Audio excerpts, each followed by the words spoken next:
Are you ready to listen to my dad Joe and Uncle Justin talk about sports? Now on with the show. The Joe Mays and J-Raff Show is brought to you by Mays Sandwich Shop, which have been serving the greater West Lawn area delicious food for over 70 years.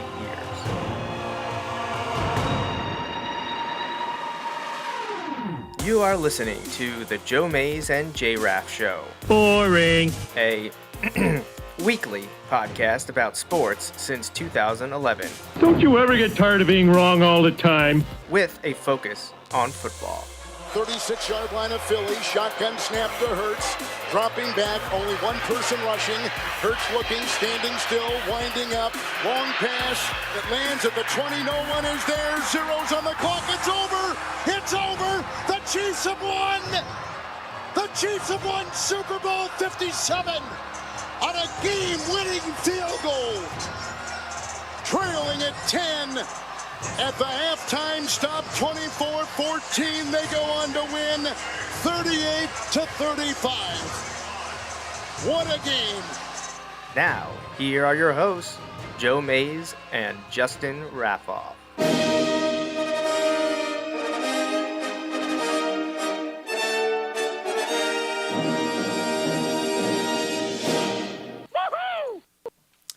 Hello, everyone, and welcome back to the Joe Mays and J-Raff Show. I am one of your hosts, Joe Mays, and eventually joining me will be co-host Justin Raffoff. Not here at the moment, and it is a weird night for us to be broadcasting. Only happens on a Thursday once a year, and that can only mean one thing. It is time for the NFL Draft. I'm not alone here this evening. I will be joined. There'll be a rotation of guests here tonight to enjoy the draft with us and comment along. He is in a chair that I don't have the video up for right now. Let's see if I can switch things around, get him on. No. We gotta pull it up. See if I can fit you on the screen here. No, that's better than nothing. We'll give that a try. It's not perfect, but my dad is here with us. There you go. That's a little bit better. We're going to enjoy watching the NFL Draft, and like we talked about last week, Justin and I have been watching the NFL Draft for a very, very long time, and not going to be any different. So we're excited to watch the draft and talk about each pick as it happens. It usually takes about 15 minutes or so for them to get the first pick in. But we'll pull that up. If you're watching live, we're probably going to be delayed for you, so you'll see the pick before we do. But if you want to be surprised and watch along with us, turn off your television and just watch us live here. So the first pick belongs to the Carolina Panthers after the trade they made with the Chicago Bears. So let me pull up. Let's see, where are we? We got NFL Network. It's loading. That's always good. Oh, there we go. Okay, so we have NFL Network up. It does say Carolina is up. They do not have a clock on yet, so I don't know if Commissioner Roger Goodell actually said for sure that the draft is open and we're ready to rock and roll. Haven't had the audio available to us at the moment. So, Dad, who do you want your Cowboys to take? You had us talk about it at the end of last week. Or you don't have to tell me a player. What position do you want them to focus on? They could use some defensive help for sure. And they can always use offensive line and also Offensive line. And I wouldn't mind the backup as far as running back. Okay. I'd like to see him get the guy from Texas, but he'll never drop that far. You don't think that's going to happen? No, that's not going to. Unless Dallas trades up, I don't see that going to happen. Okay. Possibly a safety. A safety? Okay. So. Well, that doesn't seem to be working. Oh, I might have to try it a different way. Let's see. So the NFL Draft 2023, Panthers on the clock. The betting favorite to go first is Alabama quarterback Bryce Young. there was rumors a few weeks ago, maybe it would be Ohio State quarterback C.J. Stroud. There was some late push that it could be Kentucky quarterback Will Levis. I think the only quarterback we haven't heard could be the number one pick is Anthony Richardson out of Florida. Both Levis and Richardson are seen more as projects. They're going to need some time and work before they could be seen as long-term starters in the NFL.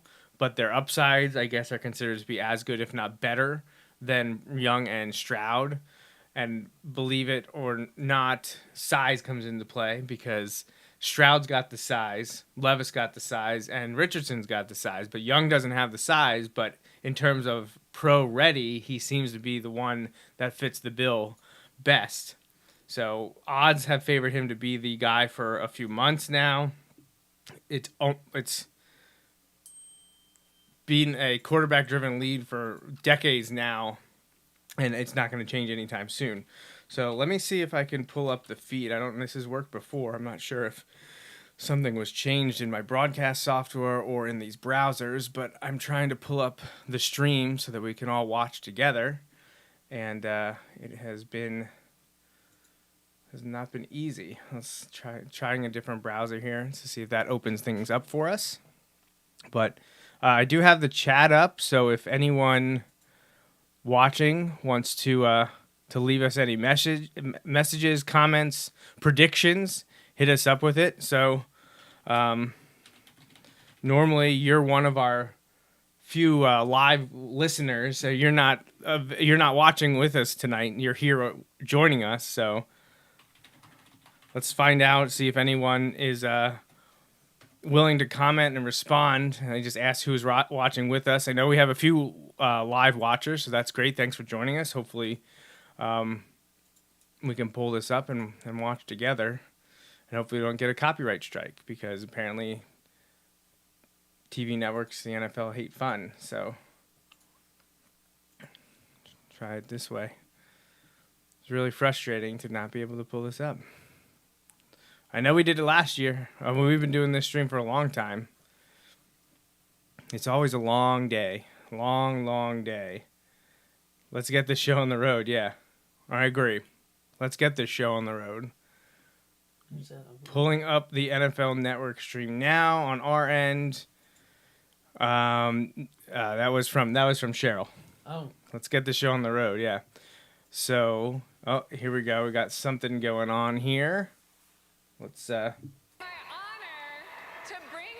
Okay, Heidi Gardner is up. She's a Chiefs super fan. I'm guessing this is just generic NFL draft talk. I highly doubt this is the first pick announcement. And I'm not even sure Roger Goodell has put the Panthers on the clock yet. Eric Stonestreet, the actor, is now up. He is a Chiefs super fan. So he's talking in Kansas City on the NFL draft stage right now. Justin will be joining us in a little bit. And I believe my daughter Natalie will be joining us as well. So we're going to have a great time. The stream is up. Now let's see if I can get the share going here. Oh, yep, looks like I can do it that way. So as long as we don't get a copyright. Oh, here comes Patrick Mahomes with the Lombardi Trophy. I told my dad just a little bit ago while we were finishing dinner and he was getting his hair cut that mine and Justin's one of our favorite podcasts is New Heights with the Kelsey brothers. Travis and Jason do a great job. And they did a live show yesterday from Kansas City. And during the one segment, they, of course, had to have Patrick Mahomes on. But joining Jason, Travis, and Patrick was friend of the show, Chad Henne. So I haven't gotten to watch the entire clip from the live show.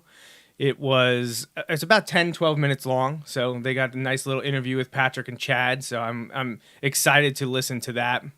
And we'll have to. I thought about it, seeing if Chad was going to be watching, if he and Chase wanted to come over and hang out and just watch the draft with the group of us that's going to be here. But he was in Kansas City as of yesterday, so I'm not sure he would have been available tonight. So Travis Kelce up there right now with the Lombardi Trophy talking. So we'll be kicking off the draft here momentarily. I'm guessing that's what Roger Goodell is about to do. So, again, hopefully this doesn't get us kicked off or banned anywhere.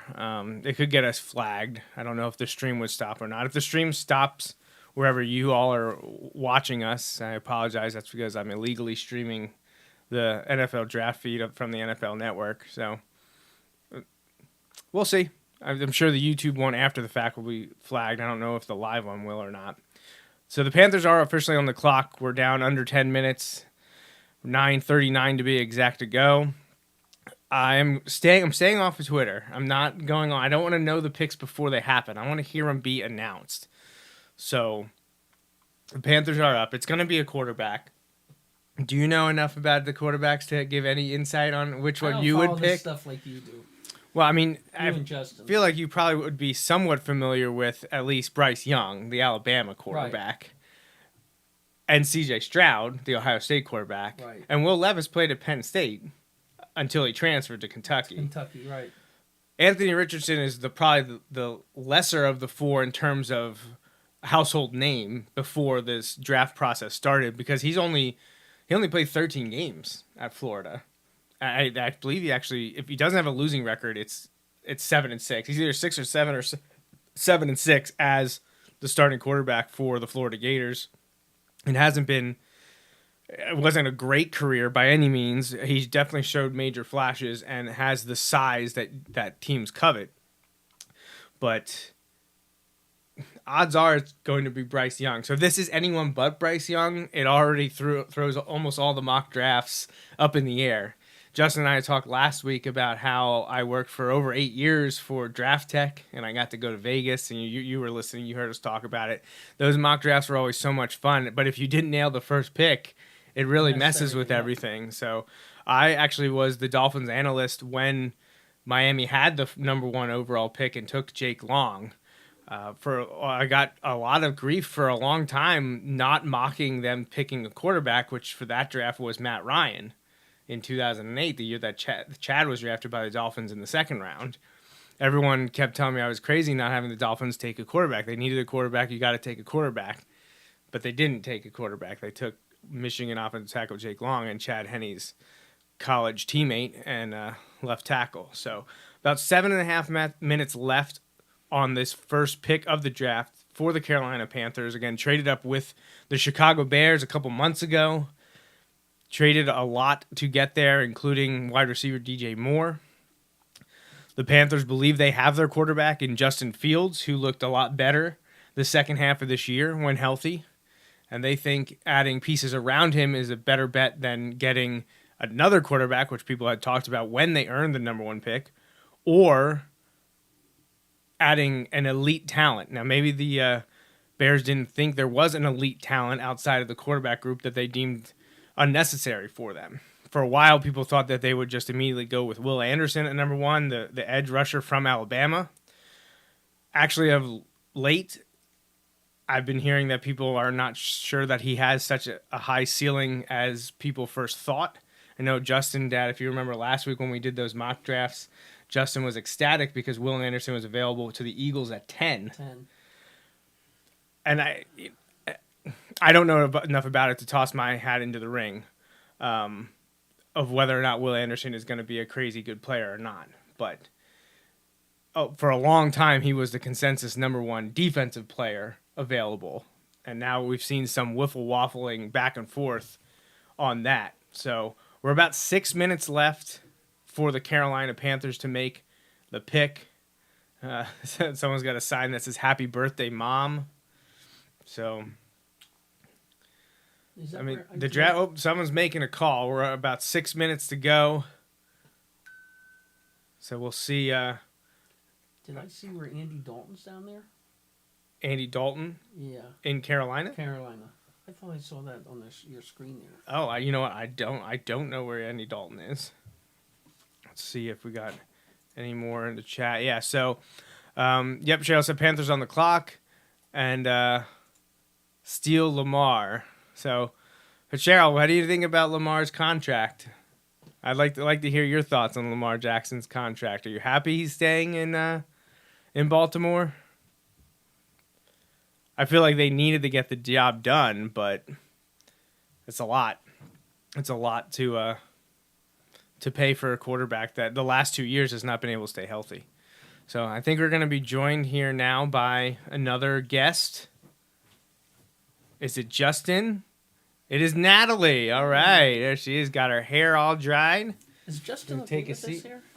It's my desk. Oh. And it's Micah, so... My dad's pointing out the one of many Funko Pops down here, and I have a Dallas Cowboy one that's just always staring Justin in the face. But probably the only reason that he's okay with it is because, of course, it's a Micah Parsons Dallas Cowboys Funko Pop. So gotta get the represent Penn State. So, hi Natalie. Hi. Yeah, let's move the mic close to your face. Okay, you gotta Do lean more in there talking so pop. everyone. Yeah. So, Natalie, this is your first NFL draft experience, right? Yes. Do you know who's on the clock, who's picking first? No, I didn't. Do you know who that is? The Panthers? Yeah, that's right. So they have 4 minutes left to make their first pick. Or trade it. Or trade, but they already traded up, Up. so I doubt that they're going to make a trade. Let me see if I can fix this camera to get you Can guys you- on the screen more. Are we don't are we do gonna that. be able to hear it? Yeah, I got to... Does that look any better? I don't have to be on the screen. Show your daughter. The mics are just in a awkward spot, so.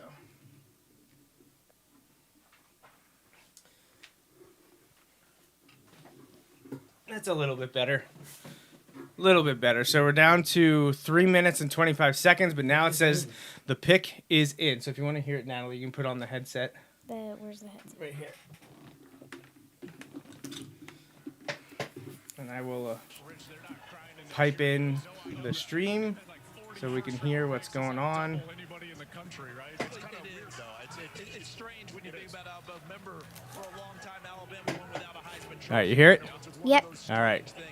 Hey, turn it up a little bit. At least mine. But Rich, you bring the Jets into it. And I think about Sonny Werblin when he was the owner of the Jets and they took Joe Namath. That was his guy. That's the guy he wanted. We heard about Roberta Tepper from Ian, who the mother of David Tepper. Don't think for a second that David Tepper wasn't heavily involved in this.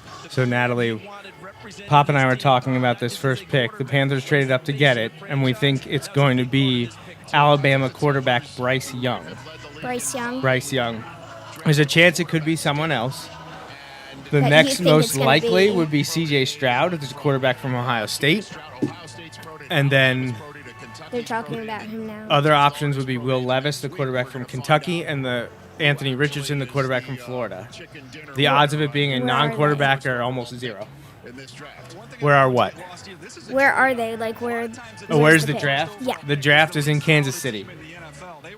It's not always at the spot of the Super Bowl winner. It just happens to be that way this year. It's just a happy coincidence for them. This is very possible for them to get up and running right now.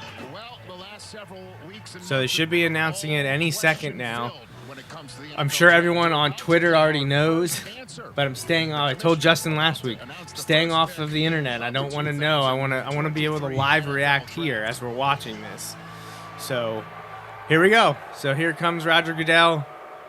Time to get the selection. In the 2023 NFL Draft, the Carolina Panthers select Bryce Young. There it is. There it is. Bryce Young.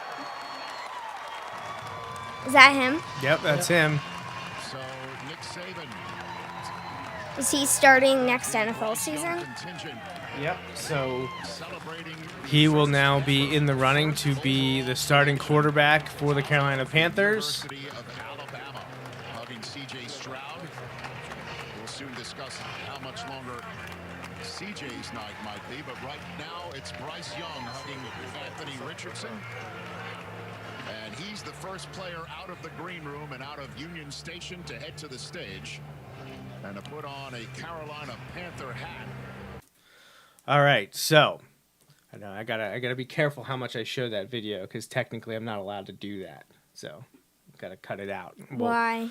Because it's a copyright thing. The NFL doesn't, and Comcast doesn't want me to stream the show that people need to pay to watch. It is also, though, on ABC, which is technically free for anyone to watch. But I do like watching NFL Network, so that's where we're at. But for those of you just joining us or watching after the fact, that was the first overall selection in the 2023 NFL Draft by the Carolina Panthers, and it did go as expected. It is Alabama quarterback Bryce Young. So that message board post by some random person who brothers, fathers, uncles, nephews, college roommate was told by someone that Will Levis was going to be the number 1 pick. All that was incorrect. Smoke show, whatever it was. It is Bryce Young. He just got a jersey for the Yep, they get a hat, they get the jersey. Panthers. So after the beginning of Nick Saban's run at Alabama, the first, part of the decade when he started winning national championships, the biggest thing people criticized was his inability to recruit and develop big-time quarterbacks. Now, since people said that, along has come Jalen Hurts, Tua Tagovailoa, Mac Jones, and Bryce Young over the last 4 drafts. So I think Nick Saban was not happy that people were saying he can't develop or recruit quarterbacks.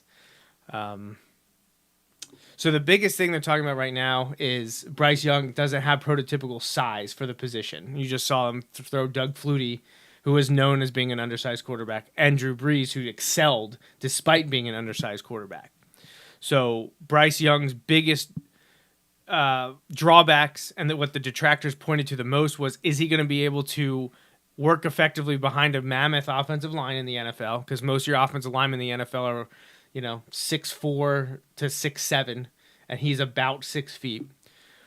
More importantly, if he uses his legs and maneuvers or gets lit up by a blitzer, is his smaller frame going to be able to handle the punishment that the NFL will throw at him? So that's what the negatives are about Bryce Young.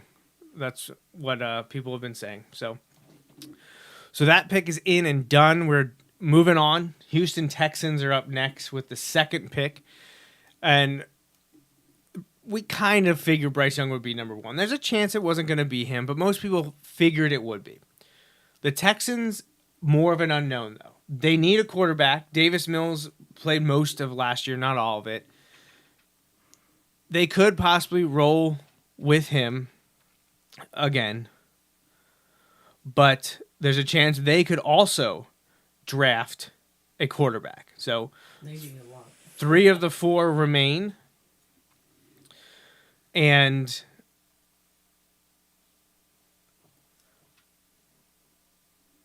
C.J. Stroud, Will Levis, Anthony Richardson, or they could trade out. Are they getting people interested in that pick? Maybe someone who is hearing that the quarterback they want is going to be picked by someone who wants to move up to 2. Will they stay put and pick defensive lineman? Cornerback? We'll see.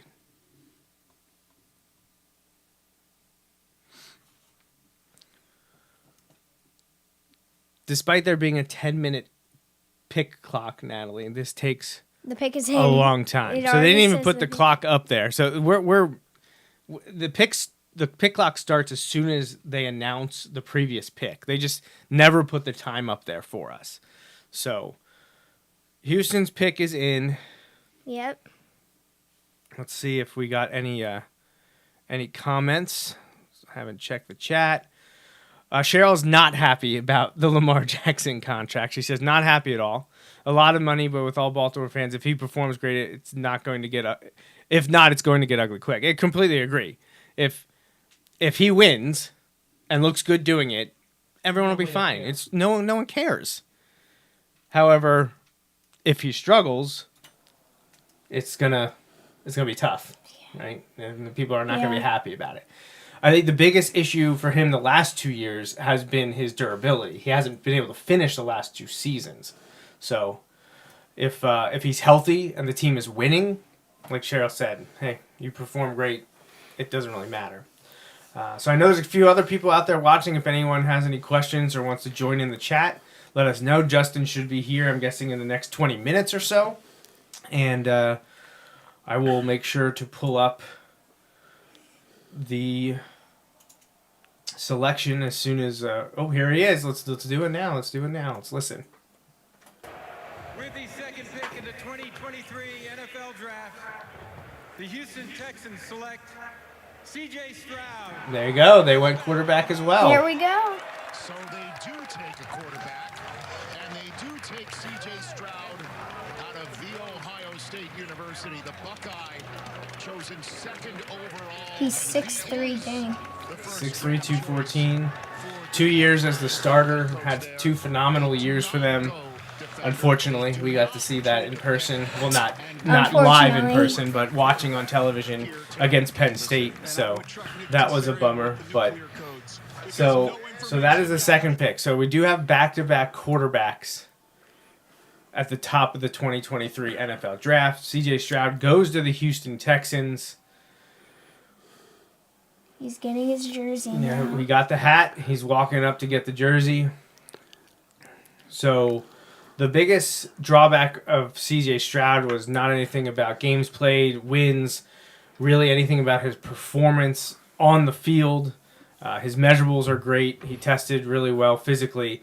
There are some rumors that his scoring wasn't great on the aptitude tests, that it may reflect poorly on his instincts on the field, reading coverages, reading defenses. But he did not have much of a problem with that in college. So we'll see. The quarterbacks in a class are always compared to one another. It's going to take at least 2 to 3 seasons to really figure it out. I mean, we're entering what's going to be year 4 of the class of 2020, which was Joe Burrow, Justin Herbert, Tua Tagovailoa, now Jordan Love, who's only going to be his first year as a starter in Green Bay after the Aaron Rodgers trade, and Jalen Hurts are all part of that class. That could be one of the best quarterback classes ever. Who did they trade Aaron Rodgers to? The Jets. The Jets. It just happened a couple of days ago. I did not hear about that.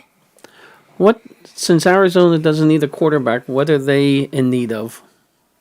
Arizona. That's who's up right now. So probably defense. Yeah. So the next selection will be made by the Arizona Cardinals unless someone wants to trade up. This was the first spot where people thought a quarterback needy team, Indianapolis, Las Vegas, possibly Seattle, though they're sitting there I think at 5 because of the Broncos trade. Who else? Las Vegas, Tennessee. If any of them fall in love with Will Levis or Anthony Richardson, could the Cardinals trade with them? Trade back. The Cardinals need a lot. It's probably too early for an offensive lineman, especially at 3. There's a few defensive players like Will Anderson that we talked about a little bit earlier. He could possibly be the pick here. But does one of those quarterback needy teams that's sitting in the next 7 or 8 picks, do one of them want to leapfrog the rest and move up and give Arizona something in that trade that the Cardinals deem acceptable? So we shall see. Let me see. I don't know if we'll get flagged for having the talking, but so this is the NFL Network talking about C.J. Stroud. What do you mean by get flagged? Like someone will report Making a legal play. They would say this guy is surgical. Kurt? Yeah, guys, what I think about when I see C.J. Stroud play is pace. And you talked a little bit about it, Joel, the pace on the football, understanding how to make different throws. Not can he make every throw. We know all the guys in the draft can make every throw, but can you make the right kind of throw? And I think about pace inside the pocket is that oftentimes I say that the feet of a quarterback tie to the mind of a quarterback. Peyton Manning's the only exception of a quarterback I've seen where his feet move fast, but his mind moves slow. When you watch C.J. Stroud play inside the pocket, he's got great tempo and pace with the way that he plays, with his mindset, and I believe that is something that can really translate to the National Football League. So my Dolphins don't have a pick in the first round. It was forfeit. It was taken away by the NFL for tampering with Tom Brady and maybe Sean Payton. I don't even remember if that was part of it or not. What happened? they were talking to Tom Brady and Sean Payton about joining the Dolphins when they weren't allowed to because they were under contract with other teams, and that's called tampering because it's an unfair advantage because the other 30 teams aren't talking to them because they're already with a team, and then one other team is engaging in the talk. That's why they got hit with a fine and loss of a draft pick, which is their first rounder, unfortunately. They did have another first rounder, but they traded it in season to get a player. So Miami does not have a first round pick. Doesn't mean they can't pick in the first round, but in order to pick in the first round, they would need to trade picks or players to move up into the first round. So we're getting close to 7. Only the first round is tonight. It's the one that takes the longest. It's the one that generates the most interest. We're about a minute away from knowing the Arizona Cardinals picks. It has not been traded yet. Maybe it won't be. Maybe they'll sit still and make a selection. Someone's either really mad or really happy. It looks like they're very happy in the Houston Texans war room. So, whoa. Houston just traded up to the third. Houston's making back-to-back selections. No. I don't think I've ever seen that before. Wow. So Houston just traded back up. They just made a pick. They did have the 12th pick. So they're moving up from 12 to 3. They're obviously not taking Levis or Richardson because they just drafted C.J. Stroud. So could this be a defensive player? Could this be someone like Will Anderson? I don't know whether it'll be a cornerback because they just took Derek Stingley last year from LSU. So I don't think it's going to be someone like Devin Witherspoon from Illinois. But yeah, I'm going to turn on the audio. Let's listen to what the analysts are saying on NFL Network. Get up. It just made so much sense. They pulled it off. DJ, it's such a good call by you, and obviously following the breadcrumbs, but you also follow blueprints. Look at what, we had Sauce Gardner here before the draft. Look at what the Jets were able to do, guys, last year, getting 2 franchise calibers, one offense, one defense, in Sauce Gardner and Garrett Wilson early in that draft. Well, to move all the way up from... So we were watching it. It's not being projected live out on our stream, but we watched in the Texans war room. I was like, oh, someone's really happy. They must have really wanted C.J. Stroud. No, that's because they just traded up to the number 3 pick. And that's why they were happy. That is why they were happy. Tomorrow night, they also got a first-round pick and a third-round pick in next year's draft. So there you go. what But position again, they have 2 ones next year. So they're still going to pick in the first round next year. That's the Deshaun Watson trade coming into play tonight. So how about this? It goes quarterback, and then it goes Carolina, Texans. Okay, And the smoke made clear right here because we've had the 2 quarterbacks we thought. Could this be Will Anderson coming up now when we talked about Tyree Wilson and traits going in? Here we go. Guess what? Productivity could be the word right here for Houston. Well, we're just rent payers in the Texans world at present. The Arizona Cardinals have traded the 3rd pick to the Houston Texans. With the 3rd pick in the 2023 NFL Draft, the Houston Texans select Will Anderson Jr. There he is. So the edge rusher from Alabama, who some thought was the best available player in the draft for a while, but there were some people that started to pick nits with him recently. He goes to Houston. So they got their quarterback in C.J. Stroud, and they got Will Anderson for their defense. They have a new coach, D'Amico Ryans, who was a longtime linebacker for the Texans, actually finished his career in Philadelphia, got into coaching, was with San Francisco recently as their defensive coordinator, got hired now by the Houston Texans, and if he had any input in this, I'm sure he's happy to have a guy like Will Anderson on his team. So 2 of the first 3 picks are from your favorite, Alabama. Yeah, okay. So we got Alabama, Ohio State, Alabama. How we feeling about that? We're probably not going to hear Penn State unless you make it into this late night because Joey Porter Jr. I don't probably think be the first one. I don't think he's going to go before 15 to 20. So, and it could even drop into the 20 to 25 range. So you're going to have to be with us for a while, Dad. And Natalie, I'm sorry to say you are definitely not going to be up for that. It's a school night. Yeah, it's a school night. But hey, the first week of PSSAs are over. You should be happy about that. Still have them next week, though. Yep, another week to go. So ELA is done, English Language Arts. You got math 2 days and then a science day, right? Yep. I know math isn't your favorite thing, but you like science. And you didn't take that last year, so it should be interesting. You only got like 25 days of school left. 25 days until you're a 5th grader. Oh, my word. How does that make you feel? Last year in elementary. Crazy, because I'm going to be the queen of the school. You're gonna be The queen. Yeah, so when I was growing up, Natalie, 6th grade was queen. I was queen of the elementary school as a 6th grader. We were kings and queens when in 6th grade because we were in a junior high system. So elementary was K to 6, junior high was 7 through 9, and high school was 10 to 12. But I know now elementary is K to 5, middle school is 6 to 8, and high school is 9 to 12. So it fluctuates, but I'm sure you'll have a great final year at Cornwall Terrace. I can't believe it'll be your last year there. You feeling older, Dad? Are you feeling older, Grandpa? Oh, definitely. Pop up? Definitely. So the next team to pick will be the Indianapolis Colts, unless they would trade. I don't think that's going to happen. 2 of the quarterbacks that people thought they would want are sitting there and available. The Colts have a new coach as well, Shane Steichen, the former Eagles offensive coordinator. The Colts moved on from Frank Reich, who is now the Carolina Panthers head coach, whose team had the number 1 overall pick, and they took Bryce Young.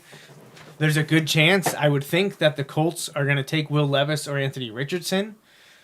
Who knows? It's an organization run by Jim Irsay. He is eclectic at times. So maybe he puts in an order not to take a quarterback, which would be surprising because you got to have the quarterback if you want to be any good. And their Carson Wentz experiment failed 2 years ago. The Ryan experiment this past year didn't work out. Phillip Rivers had a decent year 3 years ago, but then retired. They've been searching since Andrew Luck abruptly retired a few years ago. They've been having a lot of issues. But the Colts pick is at 4, and it is in, according to NFL Network. Now they'll spend 10 minutes going to commercials and talking about other things. Oh, here's the trade. Anyone interested in to see what is coming through? So the Texans got the 3rd overall pick and took Will Anderson. They also got a 4th round pick. The Cardinals got the 12th overall pick that I told you Houston had. They also picked up a 2nd round pick, which is early. It's the 2nd pick in the 2nd round. So that's a huge get for the Cardinals. So the Cardinals now will pick at 12 and 33. Normally that would be pick 34. But again, the Dolphins don't have one, so there's only 31 in the 1st round. But didn't they also get the 1st round 2024? Was a 1st rounder listed there? Wow. So they got an early 2nd round pick and a 1st rounder next year. Okay. All right. I see mixed people in the crowd. Yeah, there's fans from every team in Kansas City. Pop and I have always wanted to go to the draft. There were a few times I thought it was close to happening, but it never did. Has one ever been in Philadelphia? Yeah, actually, Yes, once. the spring leading up to their Super Bowl championship, it was in Philadelphia in April 2017. And then that February 2018, they won the Super Bowl. Did you think that you were going to be able to go? Always hoped to, but just didn't work out. For a long time, it had been in New York, and that isn't that far away. We could have gone to that. That's up at Madison. No, wasn't? No. No, it wasn't at Madison Square Garden. It was at Radio City Music Hall. No, that's it. So the Colts pick is in. If I had to, I definitely feel like it's a quarterback. Which one's it going to be, though, is a huge question. Honestly, I feel like if I had to guess between the two, if I know it's a quarterback and I had to pick the two, I think I actually feel like it's going to be Florida's Anthony Richardson. I think Jim Irsay seems like a guy that would really like his blend of athleticism, strength, power, and his ceiling is just super high. His floor is probably very low, but his ceiling is very high. So if they're willing to be patient, which it's tough to do with a 1st round quarterback. Here you go. Oh, here we go. 2023 NFL Draft. The Indianapolis Colts select Anthony Richardson, quarterback, Florida. So Anthony Richardson, who lit up the combine in Lucas Oil Stadium, who knew he was just leaving the light on for himself. He will be going back to Indianapolis, where he crushed the combine, and he is the quarterback of the moment. You could see the emotion pouring out of this young man from the University of Florida. He is the young quarterback chosen by the Indianapolis Colts. The fan base has been waiting to see a young quarterback come out of the draft room with the blue horseshoe on his head, and he is Anthony Richardson. Remember Bo Jackson I ran hear out of the boos in the crowd. Yeah, well, I mean, if it's not the Chiefs picking, you're probably going to hear more boos than anything else. So I got a text from Uncle Rich. Oh, is he watching? Said, nice to see you have someone in your show who knows what's going on. I mean Natalie, not Bill. That's probably right there. So Is Ryan still with them? Or did they release him? You know what? I don't. I was in the process of pulling that up to see if Matt Ryan had another year left on his deal or not. He's a free agent, so okay. He's a free agent. Matt Ryan. He was a longtime Atlanta Falcons quarterback, but he was traded to the Indianapolis Colts last year, but he was released at the start of the new league year. So Matt Ryan is a free agent and available. So they needed a quarterback, and they have a new one for this season. Now, there's a lot of people that think he needs some development time, but you don't get a lot of time for that in the modern NFL. So we'll see what they're able to do with Anthony Richardson, if he's a day one starter or not. I'm trying to figure out who else they have there since Matt Ryan is gone. I'm not sure what the quarterback room looks like for the Colts. And the Colts also a favorite of Cheryl's, the Indianapolis Colts. Yeah. So actually, let me pull up the chat and see if there was. Uncle Rich commented when I talked about Miami not having picked to say Brady does it to you again. So yes, thank you, appreciate that. And we're up to double the amount of people that were watching when I looked the last time. So thank you for joining us for the 2023 NFL Draft First Round Live. Justin is on his way, and we'll be here momentarily. I'm joined by my dad, Bill, and my daughter, Natalie. She is enjoying her first NFL draft with us here. What do you think so far? Probably not super exciting, huh? It's not what you were expecting? Well, I kind of, before you told me what was really going on, I kind of knew the basics. Teams would pick players to play in next year's NFL season. Yep, that's right. But I mean, this used to be a really simple thing done by NFL teams in basically a meeting, and they just had cards and they turned the picks in, and it just was a thing. It started to get really, really, really big, I'd say, in the early to mid 90s, kind of right when I started to watch. I started to watch this, Natalie, in 1995, and I've watched it every year since. And for a while, I actually worked right before you were born, a little less than a year. I actually got to go to Las Vegas to cover the draft for the site that I worked for. They paid for me to go. They paid for the hotel. They paid for the flight. So you were at a draft? No, it wasn't in Las Vegas. That's just where we met, because it was with all individuals from around the country. And the owner of the site, the person who was paying me to do this side job and paying for us to go on the trip to all meet together, it was close for him to get there, and who doesn't want to visit Las Vegas? So it actually was these exact dates 11 years ago, because I had pictures of me either today or yesterday in my time hop showing me playing the Ghostbusters slot machine in Las Vegas. I actually also went, that was the 100th anniversary that year of the Titanic sinking, so I went to Titanic the exhibit in my hotel, the Luxor. It was really cool. So the Seattle Seahawks are up right now in the first round with the 5th pick. There's about 2 minutes left on the clock for them. This could be an interesting pick as well. I know I was able to correctly predict most of the first four. The Texans trading up threw a little wrinkle in, although we kind of said they already got a quarterback. They're not taking another one. This is probably Will Anderson or Tyree Wilson. The Seahawks could go Tyree Wilson, the edge rusher from Texas Tech.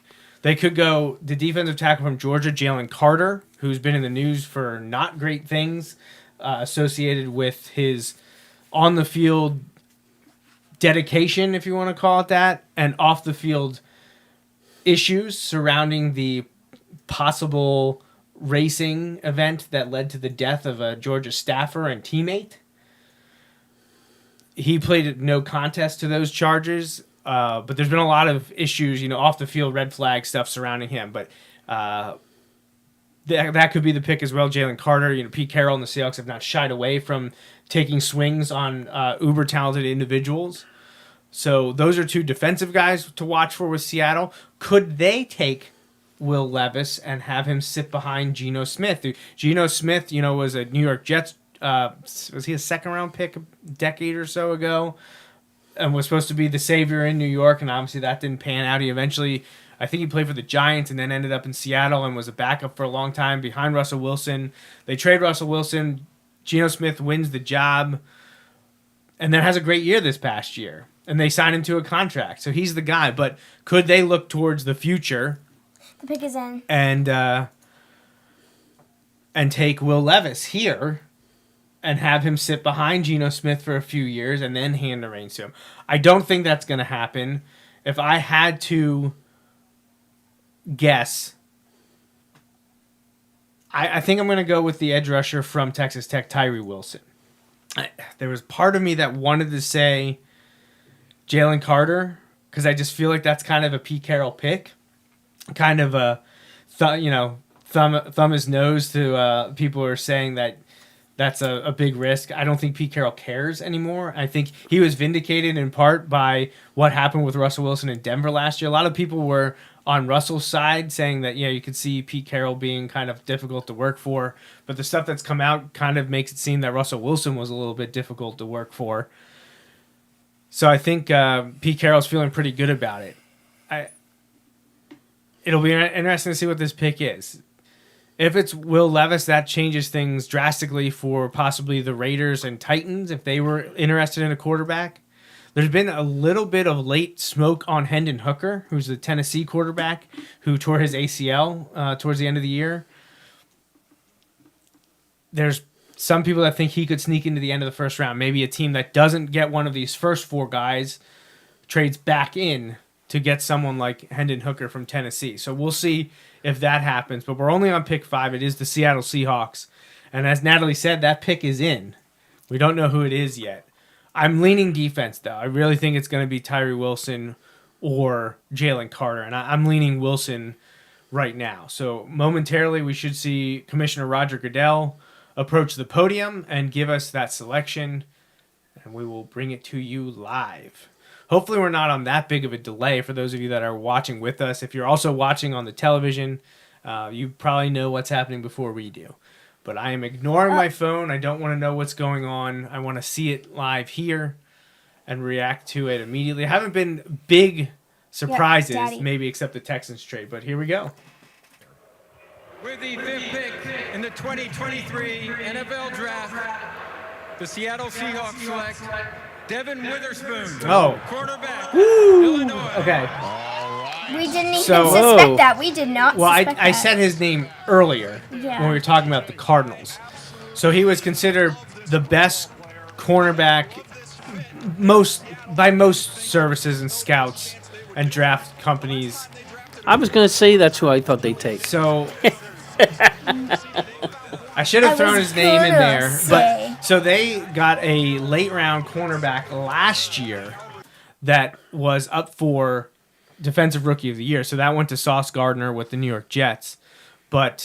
And his name is escaping me right now. But they got, I think he was like a 6th or 7th round pick, if I recall.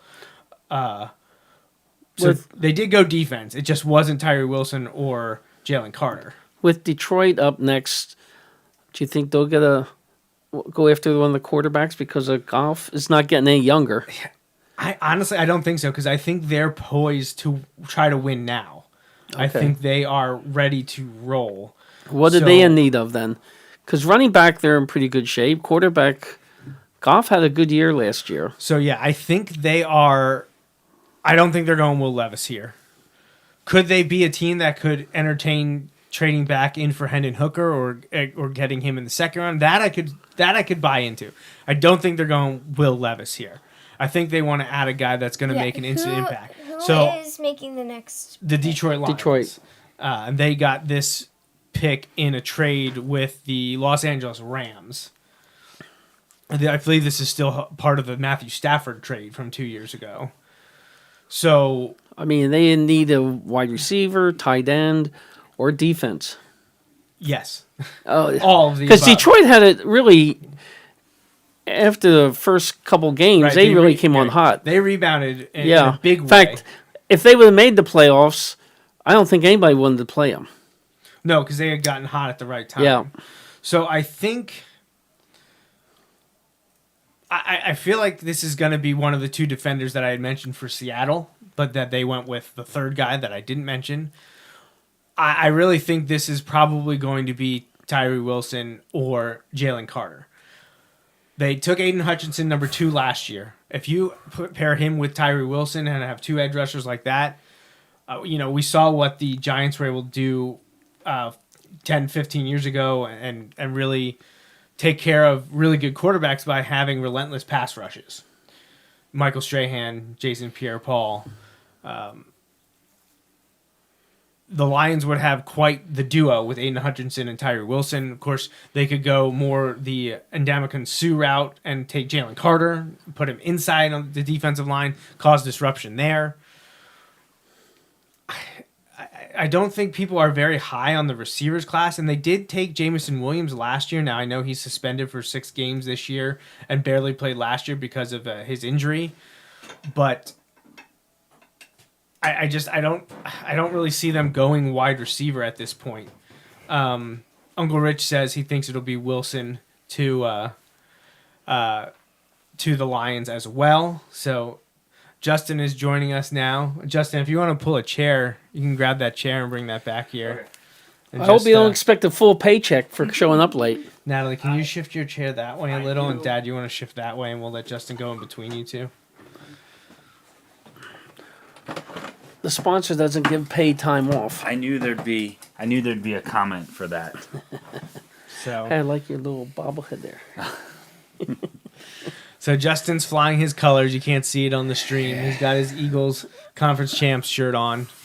Make sure my dad's pointing out the Micah Parsons Funko Pop. So Justin, are you keeping up with the picks? Are you caught up? I believe is Witherspoon. He was the pick to the latest Seahawks. one. Oh, Yeah. Trade. Oh, the Cardinals have Again. traded up with the Detroit Lions. So this has got to be one of the defenders we just mentioned. I feel like it's got to be Tyree Wilson or Jalen Carter because the Cardinals. Oh, that's okay. I don't need it. Hey, maybe the Cardinals sent DeAndre Hopkins to Detroit. That would be interesting. That'd be very interesting. That's the Cardinals just a traded guess out of 3, correct? They That did was them with that traded out of Houston. 3. Right. For Houston to take Will Anderson. Right. Did we get the compensation on that We yet? did. So they they obviously switched first this year. Right. They picked up a second, which is the second overall pick in the second round. Okay. Pick 33 this year. Okay. They sent a 4th or 5th, but then they got a 1st and a 3rd next year. Well, the Cardinals also just got a 5th, maybe this year or maybe next year or something. Did you see the thing with the Eagles? No, they traded with the Eagles? Eagles got their number 66 overall pick for a 5th this year and a 7th next year to settle a tampering dispute over Jonathan Gannon. Oh. Yeah. And people, I think Adam Brenneman was like, "Wait, you can settle tampering things by trades now?" They're like, "This is a Howie move." Like, so they gave him a 2nd round pick. Well, it's 66. Would that be like early 3rd, right? Early Like 3rd. right. But That's still a top 100 selection. Yeah. They were like, yeah. I was very pleased when I saw that. But I guess there had been some things, and both teams wanted to get just be done with it. Okay. All right. Well, that's Cardinals interesting. pick is in. All right. So I unfortunately didn't throw Devin Witherspoon into my Seattle discussion. I landed just with Tyree Wilson and Jalen Carter. Yeah. I went with Tyree Wilson. They picked Devin Witherspoon. By and large, all the way through, we nailed who. We said it was going to be Young. We said it was going to be Stroud. Then we said we thought it would be Anderson for the Cardinals and went Anderson for the Texans. Right. Then I said Anthony Richardson was going to be the pick over Will Levis for the Colts. Yep. 5 is the first one I missed, but I knew it was going to be defense. So the Cardinals are up now trading back up with the Lions. Interested to see that compensation. I'm sure they got the 12th pick in that trade, which the Cardinals got from the Texans. Right. So Detroit's picking 12 unless they move back up. I'm surprised they didn't want to add Wilson or Carter to the line with Hutchinson after last year. I wonder what else they got. Yeah. So, all right, that is done. They've made the selection. They're very happy about it. I feel like it's got to be saved a couple million Wilson by moving Carter. back. Yeah. But I feel like Carter. It was interesting on the radio. They were saying they weren't saying it was bad news. They were just asking, "Is this bad news that Jalen Carter hasn't gone yet?"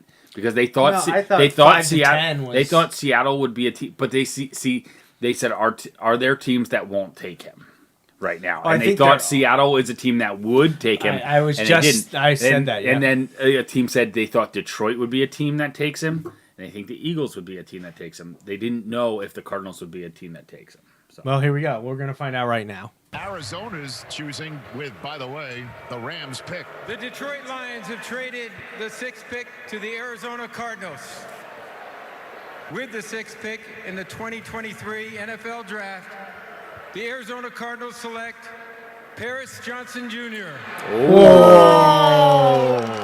Okay, so that is a need. Yeah, that addresses a huge need for them. Their line is terrible. So, and he was the undisputed #1 offensive lineman that was expected to stay at tackle in the NFL. Because I know a lot of people like Northwestern offensive tackle Peter Skoronski, but most people think he's going to have to play guard in the NFL. Is that now 3 SEC and 3 Big Ten players off the board? Yes, because it went Alabama, Ohio State, Alabama, Florida, Illinois, and Ohio State. Right. Like, that sounds about right. That's why, Fox and NBC paid $1.1 billion a year for the next 8 years. I also already saw a thing that was like the first 4 picks were 5-star, 5-star, 5-star, 4-star. And somebody's like, I thought stars don't matter. Stars don't matter. That right? comes up, especially on day 1 of the draft, that comes up year after year. This wasn't a great draft. I mean, you heard us talk about it last week. We're always looking for offensive linemen in our mocks. There's a couple guys at the top, but there's not. So it's not a big depth draft. I don't know. Right, and if they wanted a tackle and they didn't think he'd be there at 12, possibly, and I guess my thought is they had to think he wouldn't be there at 12, or else it wouldn't make sense to move up, or to move up to 6. If they thought he was going to go later, they could have waited a little bit, but they went and got their guy. It is a need. The Cardinals have lots of needs, though. Right. And I already heard, this is the jumping into the way too far ahead machine, but there were already people saying, like, that they're going to be tanking for Caleb Williams. The Cardinals? Yeah, that they're just not going to be very good. And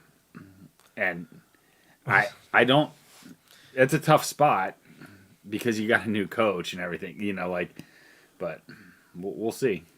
Well, I'm sure we'll have plenty of time to fill later, Justin, to talk about what team we think will be in the Caleb Williams sweepstake. Because Natalie is soon going to have to, I think, abandon us. I know she wants to stay up longer, but it is a school night, unfortunately. Daddy took off work tomorrow. It's a work night, too. So somebody's got to pick up the slack tomorrow for him, right? Since he broke his thumb. I'm tired of doing it, so it's broke his thumb. And, I can't do that now. I can't do this now. We'll talk about, because you would think, and crazier things have happened, but now the Carolina Panthers, Houston Texans, and Indianapolis Colts have essentially taken themselves out of the Caleb Williams sweepstake. Most likely. Right. Unless something crazy happens. Unless they pull an Arizona I was going to say, Cardinals. unless they pull a Cardinals and say, no, Josh Rosen, sorry, we're going Kyler Murray. One of those guys would have to be absolutely Awful, horrific yeah. this year. Yep, absolutely terrible. So we'll see. But, I mean, do you think Will Levis falls outside the top 10? I think he does. And to me personally, and this, I don't mean this as a knock against Levis, but like, I think the gap between Levis and Hendon Hooker is a lot smaller than the gap between Levis and the top quarterbacks. Where you want to place Anthony Richardson in there is a wild card to me because he could be very good. He has a long way to go, but he could be very good. He's got all the tools. And those top two guys, to me, are very good. So I think the gap between, like, I don't think a team's trading up real high to get Hendon Hooker coming off the injury and everything, but I wouldn't be surprised to see Hendon Hooker go in that like 20 to 30 range where somebody trades back in, kind of like the Ravens did to get Lamar Jackson, but like, you know, seeing somebody trade in at like 26, 27 and taking Hendon Hooker, I could see that. I mentioned that to my dad and Natalie before you got here. So the Las Vegas Raiders are up right now with the 7th overall pick. Could this be Will Levis? I was just going to say, sorry. No, you go. With Carr leaving, who is? Do they have? They signed Garoppolo. Oh, did they? I don't keep up like you guys do. That's why you have to listen to the Joe. I do all the time. Most of the time, it puts me to sleep though. It would be very much like Jimmy Garoppolo's career for them to draft Will Levis here, right? Like that. Yeah. Justin, we have a shout out for you. Your mom says hi. Oh yeah, she. We already asked her about the Lamar Jackson. Okay, I was gonna say she told me that feel free to rip the Ravens as much. Well, we talked about it a little bit already, but you and I can talk in a little bit. I probably in a few minutes we'll take Natalie up. So let the two of you not punch each other over your Cowboys Eagles rivalry while I take Natalie upstairs. Let's check the back Phillies in won today. Yeah, back to 500. Yeah. Oh, really? I thought they were one below. There's the another game took 500. 2 hours and 4 minutes. Yeah, yeah, that was fast. Well, there were only 6 hits, I think, or 7. Jesus, like, already. So you combine the new rules with no hit, offense. right.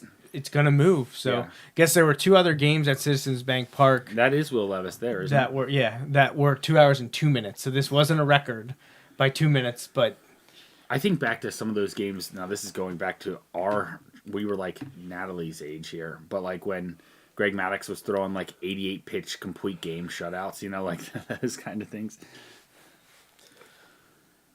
anyone have any guesses here of who this will be? I'm clueless. I want to favor offense just because it's a Josh McDaniels team. I know he's not making the decisions though. In the spirit of the Davises, I would Jalen say Carter. it has to be Jalen Carter. In the spirit of recent Raiders picks, it's got to be somebody who is projected to go tomorrow.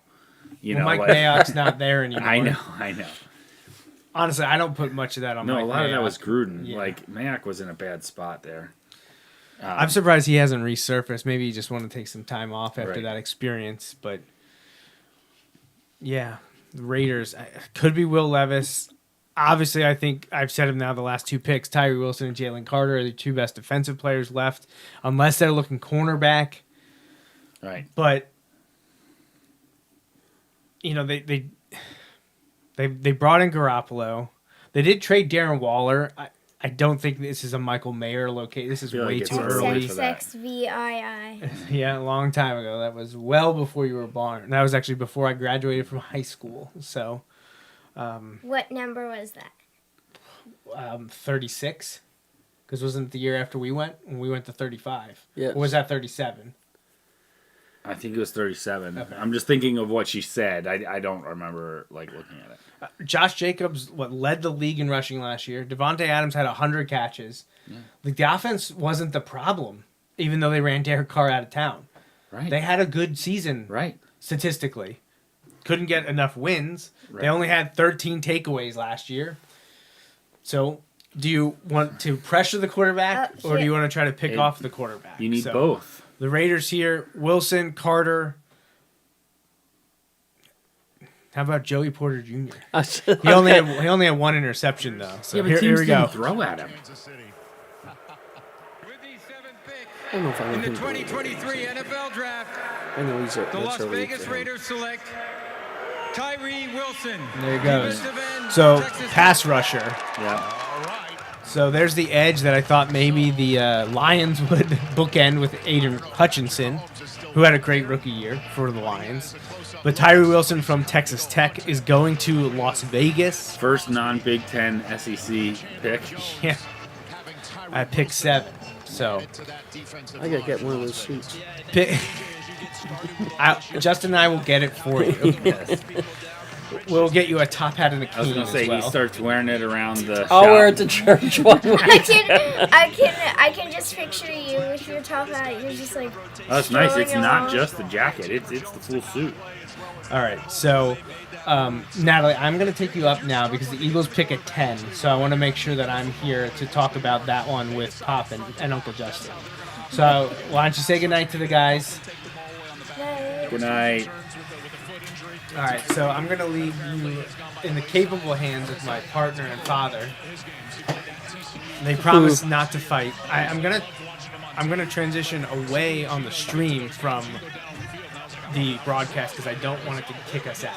I'll leave the audio up and I'll leave it down a little bit so you don't miss any picks in your ears, guys. So you can watch it, but they're gonna just see the cameras. So, Matt, Justin's gonna take your seat. So I'll be right back.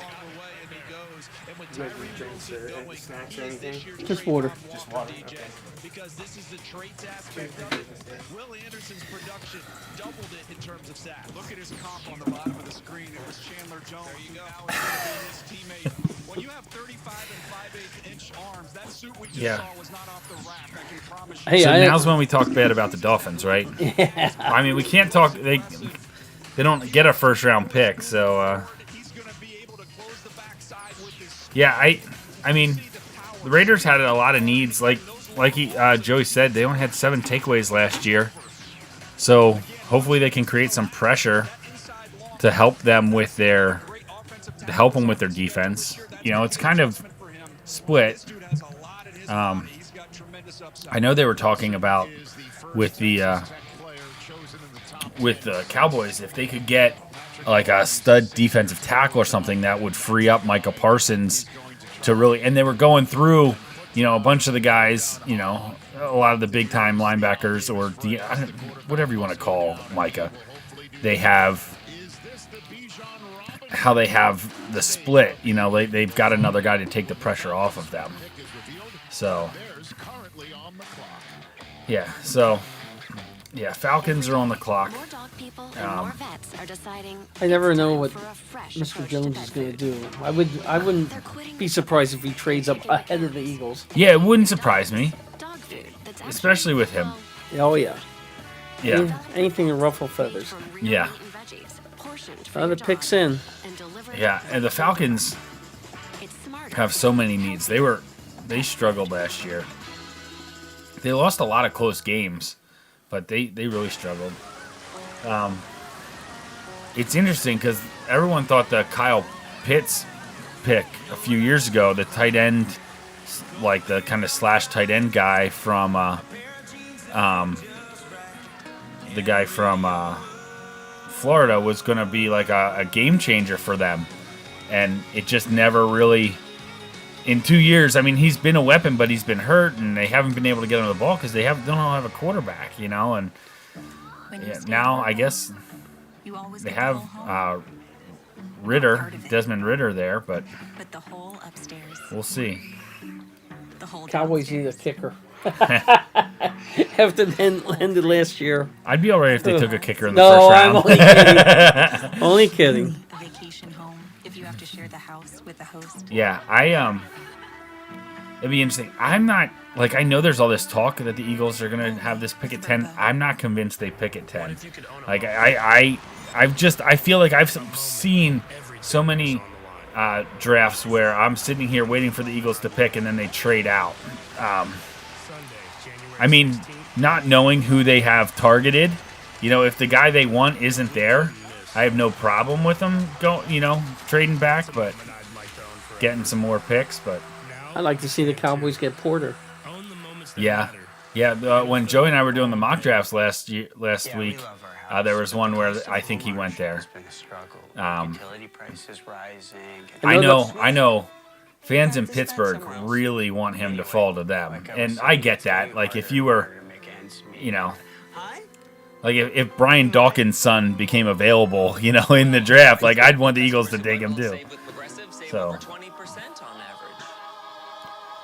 I wish the Texas running back, and that's why I said don't be surprised if he moves up.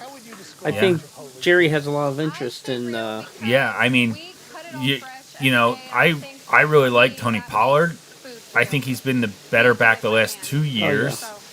Honestly, this year I feel like everyone knew that, but last year was a little hard. It's hard though because it's not all the same situations. But then, you can never have too many guys that can run the ball. That takes pressure off of Dak and the receivers, and yeah, it'll be interesting to see where Bijan ends up.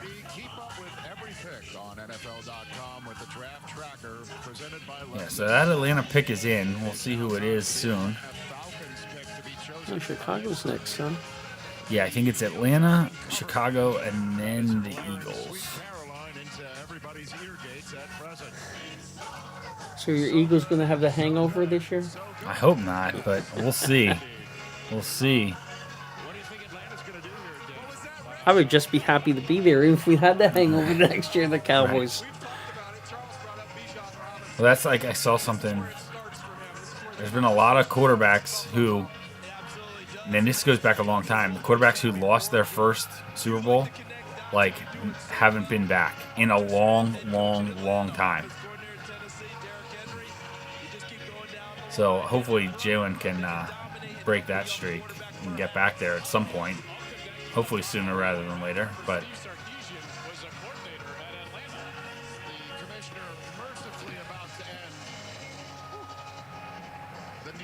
Festival. Thank goodness gracious. We can get by the way, the Eagles just traded up to 9 with the Bears. Oh man. I'm joined by Chris and Shane from Big Brothers Big Sisters of Kansas City. Must be somebody they're interested in. Yeah. And it makes me wonder if they know who this pick is already. Because I feel like you wouldn't do it until you know what this pick is. Does that make sense? Like The Falcons are big-time supporters of the organization, and they're thrilled to have Chris and Shane making their pick. Okay, guys, take it away. There was talk that Philadelphia liked the guy from Texas. Yeah. Since they lost Miles. Right.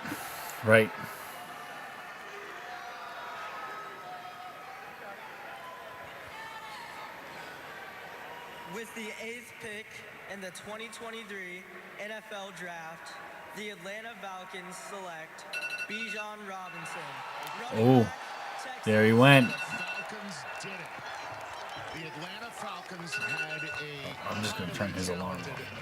high character individual from Texas sitting on the draft board who just happens to play running back in a league that's all about passing and the quarterback. Yeah, so that's interesting because a lot of people thought the Eagles might take Bijan Robinson. He went before the Eagles had a shot at him, but the Eagles have traded up to 9. So Might be sitting out there, who the heck knows?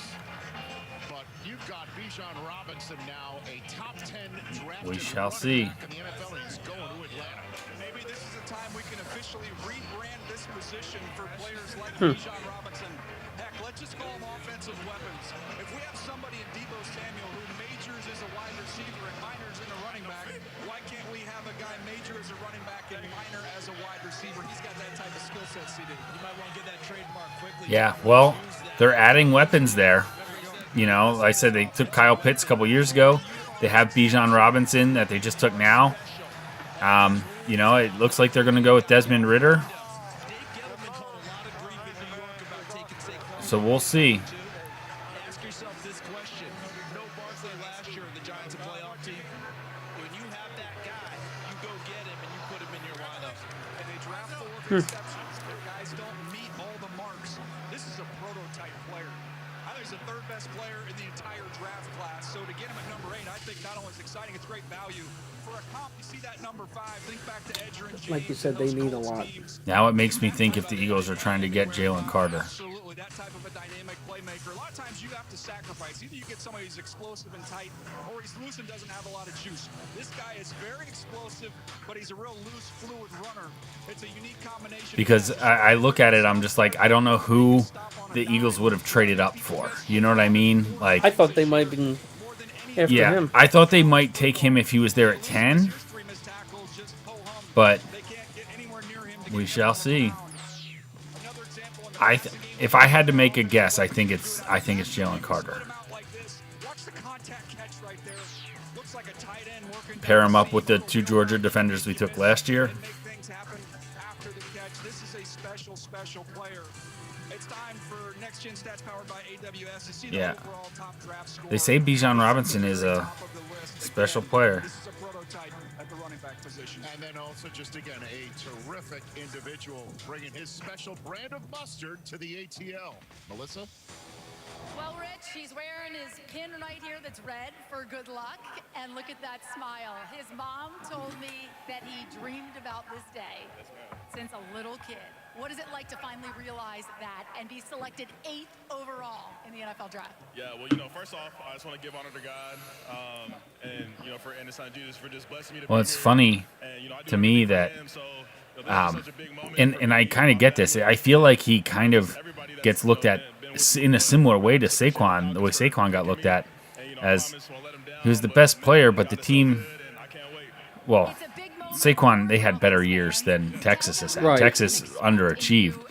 But, I feel like, so it kind of got lost a little bit. Like sometimes people are like, oh, well, Saquon wasn't putting up big numbers in every game. But I'm like, if you watch Penn State games, that's because he was getting tackled as he was getting the ball sometimes, which is kind of what happens with him with the Giants. Anytime the Giants give him any kind of blocking, he has a huge game. If they don't, the rest of the time, they're tackling him as they're handing him the ball, which I'm okay with because it's the Giants. Fantastic. Kurt? Yeah, I love what Charles was saying about connecting the dots and Arthur Smith being back. Eagles pick is in.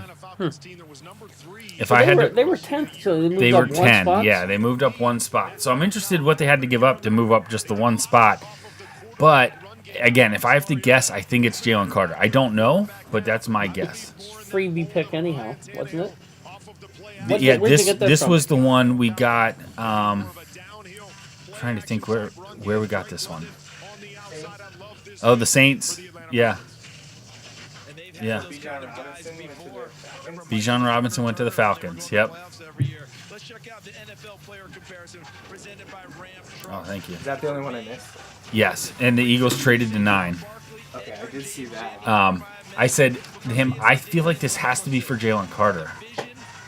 Like, I don't know who else you trade up to the one spot for. You know what I mean? Yeah. Because if Tyree Wilson was still there, I could think maybe it would be him. Yeah. But he's gone. Right. I mean, Jalen Carter is a position of need for the Eagles. They do like taking the Georgia guys. Cheryl was checking to make sure you did want a suit like that we had seen. So, I turned off the alarm on your phone, by the way. Oh, I just didn't want you to, No. not remember to do whatever that is and then be like, oh, the alarm didn't go. 10-9. They just traded a 4th-round pick in next year's draft to do this. It's all it cost them. Okay. And the question is, what is the this? And all we know is, had the Super Bowl ended differently, the reception they'd be receiving right here on the clock. Yeah, it would be rough. So, do you want Jalen Carter? Do you think him playing with a college teammate? Oh, here we go. I think talent-wise, 100%. The Chicago Bears have traded the 9th pick to the Philadelphia Eagles.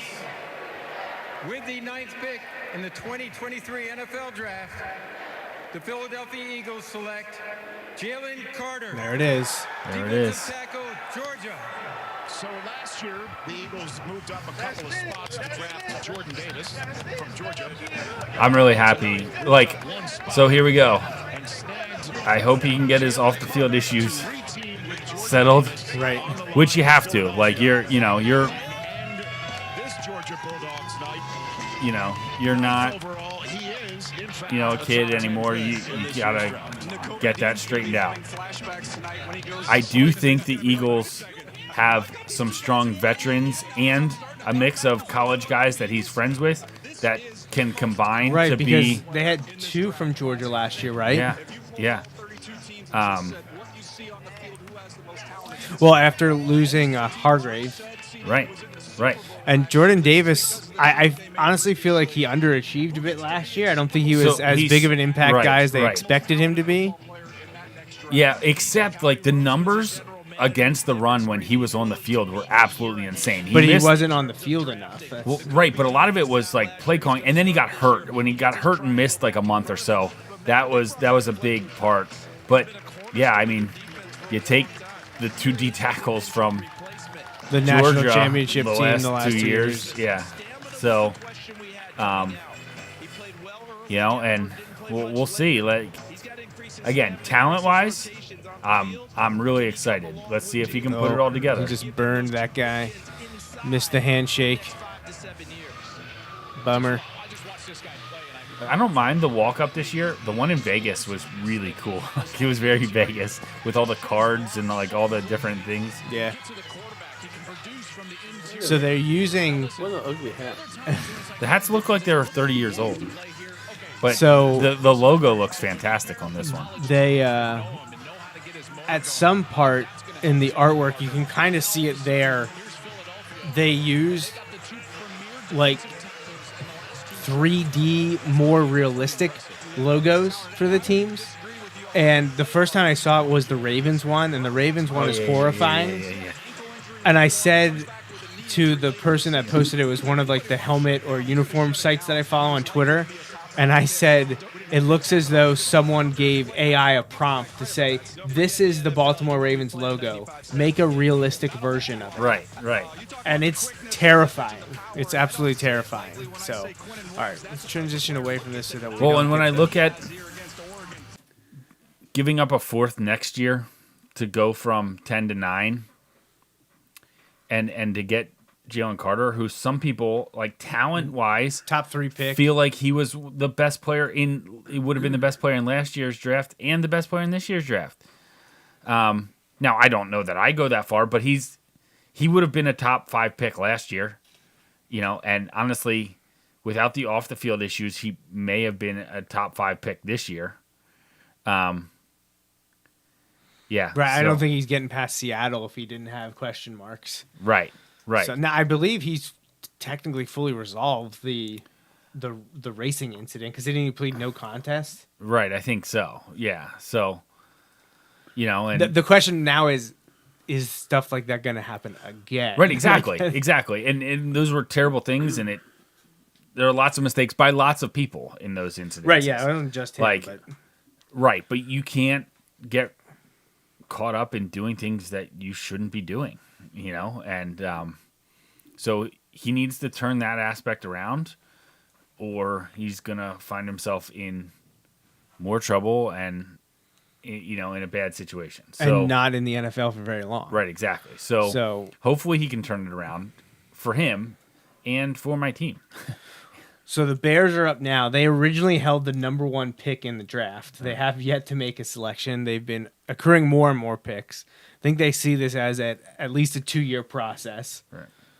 They need a lot of help. I'm trying to feel like they could go so many different directions. Right. It's interesting because I think the Eagles traded up with them not because, well, obviously they weren't going to take Jalen Carter because they knew that, if they wanted him, they would have just taken him. But they need, maybe they knew the Eagles weren't going to take an offensive lineman at that spot, which we talked about. We thought they might, depending on who was available. But I think they could have gone Skoronski, who I think is an option for the Bears. And I think if the Bears hadn't traded out, or I think the Eagles moved up because they were afraid someone else was going to move up and take Jalen Carter. Yeah. So, so who we thinking for the Bears here? I think Skronsky would be great. I think Skronsky should be a favorite. Northwestern guy, right? Northwestern guy to Chicago. A local, maybe their biggest need. They need offensive line help. He is expected to be a very good interior offensive lineman, probably guard. It kind of reminds me of a possibility of a Zach Martin type player. Maybe we'll see. I mean, Zach Martin was a stalwart for the Cowboys for how long now? Honestly, if he's 75% as good as him, he's worthy of the 10th pick. Or what's the guy in Indianapolis? Yeah, I know. The other, you know who I'm talking about. So I'm going to transition the video over, and Goodell should be walking out momentarily to give us the Bears pick. Could they also go the weapons route? Could they go with someone like they need them. Smith and Jigba? They need that to pair with DJ Moore. You know. Oh, here we go. Let's find out.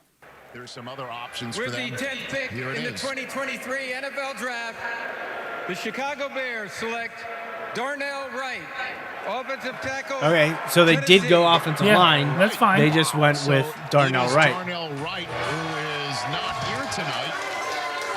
This is the second offensive lineman off the board. Does that surprise you? Don't get me wrong, like it's cool when the guys are there, but I'm always excited to see them like with their families or where, you know, like I think it's cool to see them kind of just in their more of their own element.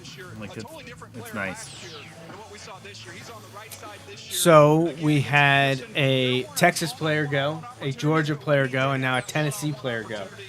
No smaller schools have been represented. I mean, I guess you could consider Illinois maybe not a traditional football power, but all the other players are coming from football powerhouses. Give it a couple years, and you're going to see linemen coming out of Illinois like crazy with Bielema there. With Bielema there, yeah. So a bit of a surprise here. I'm surprised they went right over Skronsky, but they wanted the pure tackle, the guy who's probably going to stay there. And at 10, I understand if you want the tackle over, a guy who's more projected inside. Yeah, tackles are harder to find, demand more money. The position is more difficult. At the same time, that guard can be so, like those interior guys, you can sometimes get them to play three positions, like depending on where you need them. So. All right, so that is the Bears at 10. Up next will be the Titans at 11. Could this be Will Levis? Could they find an heir for Ryan Tannehill's spot? They took Malik Willis last year in the third round? Yeah. He played some last year. Pick is in already. They already got the pick in. All right, well. They just went to commercial, so I'm going to go grab myself a drink since... Oh. Don't know what happened to my pill. I don't think I did. I found it. You found it? Somehow it ended up all the way across the table. Just trying to kill me. It's all right. That was probably my fault. Would you drink out of it? No, I was holding the mug in front of his face when you were upstairs. I just wasn't going to tell the story. I was just going to let it go. I'm just going to tell everyone that's my heart pill, and if I don't take it on time, I die.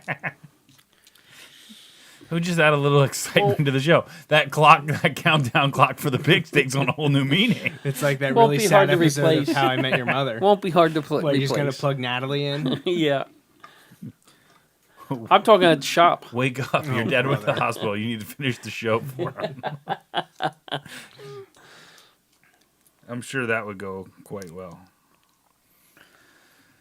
Oh, man. So we already got one Eagles pick. Yeah, I said to your dad, I was like, I felt like I was gearing myself up for the Eagles to back out of that. Like to trade And they moved up. And they moved up, right. Yeah, well, we did watch one year where they just kept trading, right? They just kept trading back, and I don't know that they ever made a pick. Then there was that year 3 years ago when they didn't draft Justin Jefferson. I hate you. I knew that was going to come up. As he was just, his fifth-year option was picked up, surprisingly. It was. But, I mean, if you look where he's been versus where the Eagles have been, I'd take where the Eagles have been. Hey, look, Howie and company whiffed on Jalen Reagor. Yeah. However, they hit with Jalen Hurts in the next round. Right. So, and they went and got the I say sure thing, a known commodity in A.J. Brown last year. Right. With the, So with the pick. they made up with the missing on Justin Right. Jefferson. Rager, man. Well, and one that hurt, like that one hurts because Justin Jefferson's so good. But another one that hurts was like watching CeeDee Lamb go ahead of the Eagles pick, like, and they just couldn't get to where they needed to be. Where did he go to? Yeah. Do you know? Yes, I know. He's my keeper. He's your one keeper? of them. Yeah. If only he had a quarterback. I'm kidding. I like Dak. Your mom says wasn't expecting that. I'm guessing that was for the Bears pick. So, yeah, that's probably my guess. That's the first real shocker, I think, to me. Well, see, I wasn't here for the Bijan Robinson pick, so he was the best running back without a doubt on the board. Yeah. But is he the first running back to go in the top 10 since Saquon in 18? I And think he so. went 2, right? Well, So- it was interesting. They made an interesting comment because they're like, Gettleman took a lot of heat for that, right? He took a lot of heat for that pick. But he's like, look at the Giants last year. Did they make the playoffs if Saquon's not on that team? Right. And everybody's like, no. So, like you look at it, there's something to be said there. So the other cornerback whose name kept escaping me is Gonzalez from Oregon. I could not remember his name. Skoronski is the best available according to Daniel Jeremiah. Well, and I know he was banged up this year, but was this year they let Luan go? Taylor Lewan? Yeah. Yes. Yeah, now I know he had been banged up a little bit this year, but they need linemen. So You don't have an ACC or a Pac-12 team, do you? Picked. No, not yet. The Big 12, Big 10. 12, Big 10, and SEC are the only that's teams it. that have had players drafted. And in the top 10. And soon enough, well, no, Texas Tech. I was going to say none of those will be Big 12 teams, but Tyree Wilson's from Texas Tech. Just give it time. Well, once the Big 10 adds Washington and Oregon, then Texas Tech Right. can jump to the SEC with. So are we getting the Detroit Titans has pick here? 2 in the next 6 picks or whatever. Yeah, they do. We also got Pittsburgh coming up, and that It was is one of the first always spots. exciting when your team has a couple picks like really close together. That's always how I feel in fantasy when I have like. Well, I mean, pick 1 or 2 or 9 or 10. This coming year, I'm going to be picking 10 and 11, so that's Oh. that's Your that's mom's fun. listening. I'd say bite me. But So there's the realistic Titans logo. That one's not so bad. I kinda like that that one's fine. I don't have a problem with that one. The Ravens one is terrifying. So look it up. The Dolphins one I thought was kind of goofy. I didn't get to see all of them, but I was not a fan of the Baltimore I feel like the one. Dolphins should have a dolphin tank in the stadium. That would Didn't be they cool. one time? All right, here we go. That was in Ace Ventura. Oh, I know that, but I thought they really did that one time. Which In the 2023 NFL Draft, here we go. the Tennessee Titans select Peter Skoronski. Yeah, there we go. we So go. you're right. So maybe replacing Taylor Lewan, although like we mentioned earlier with Skoronski, a lot of people think that he could be moved to the interior. But either way, they need the help there. So Yeah, they need an offensive line help. Another Big Ten selection. Yes. Started at Northwestern. The pass pro, he can really bend. He's strong. He's firm in pass protection. Does not have long arms. I'd like to see Northwestern do well. I mean, I don't want them to be Penn State, but right. Well, they're due because every few they're on like a 2 they'll or have 3 year a couple cycle years where they bad, and then all of a sudden they'll be really good. Right. They were really good. Was it in 19 and 20? And now the last 2 years, I think they've been really bad. Yeah. But it's tough. I mean, the admissions process is no joke. Yeah. But I love their coach. He's always a guy like when Penn State was looking for coaches, 10 years ago, and a couple times in a few years. He was one like, And man, you know if what? you could get him, if you could pull him away from Northwestern. Yeah. You said Elijah Vera Tucker. He played last year a lot and played it in a pro Yeah, level. And how I have nothing against the Northwestern guys, and it's good to see them. I like when any Big Ten West team can step up and be decent and not be terrible. Right. So, right, I'm gonna go grab myself a drink. I'm out, and I'll be right back. How many breaks do you get? Well, do you want more water? Or well, no, I don't. We'll try not to throw any of your medicine. Yeah, on try the not to floor throw my medicine around the room. That was him. So the Titans just made a pick at 11. The Lions will be next at 12, followed by the Packers and the Patriots. The Packers. How awesome would it be if the Packers took a wide receiver in the first round after never doing it with Aaron Rodgers? They draft Smith and Jigba or Yeah. Jordan Addison. I don't see it happening. No, but man, how I don't awesome would either. that be? But it would be Well, funny. after getting Christian Watson, Romeo Doubs last year, they lost Alan Lazard, and I'm assuming they're not bringing back. I'm blanking on his name now. One of the other receivers that Aaron Rodgers was, Randall Cobb. Yeah. Because I'm assuming they're not bringing him back. They could use him. Surround Jordan Love with talent, right? Surround Jordan Love with talent. Right. So, this could get uncomfortable for Will Levis now because I don't see him going to Detroit. I don't see him going to Green Bay. I don't see him going Detroit to New has England. 2 picks. Do they want him to sit behind Goff for a couple years? I don't know. No, I don't see I think- Detroit. I don't see Green Bay. Right. I He's don't not- see New England. I I don't don't see see the Wa- Jets. Washington. I feel like they want to know what they got from Sam Howell. I You really agree. gonna add another guy there. He's not going to Oh, Pittsburgh. geez, yeah. Running back, Alabama. Jameer Gibbs. Wow. Okay, that one hurts. Because Because I thought there was a chance that Miami could get him in the late first if they traded up, or even in the second. I talked about him. And I was very excited. I don't remember if he was on the show last week or not, but I really was hopeful that maybe Miami could get him. Clearly, that's running backs are going early. 2 running backs in the first 12 Well, I'm picks. telling you, while I know people are like, well, it's crazy but you get them on the controlled contracts and you get them for their first 5 years when they're going to be arguably at their best. And then if it's not worth it, they let them walk. I think so. It's the pendulum swings back and forth. So they just replaced Jamal Williams with Jameer Gibbs, essentially. Jamal Williams led the league in rushing touchdowns last year.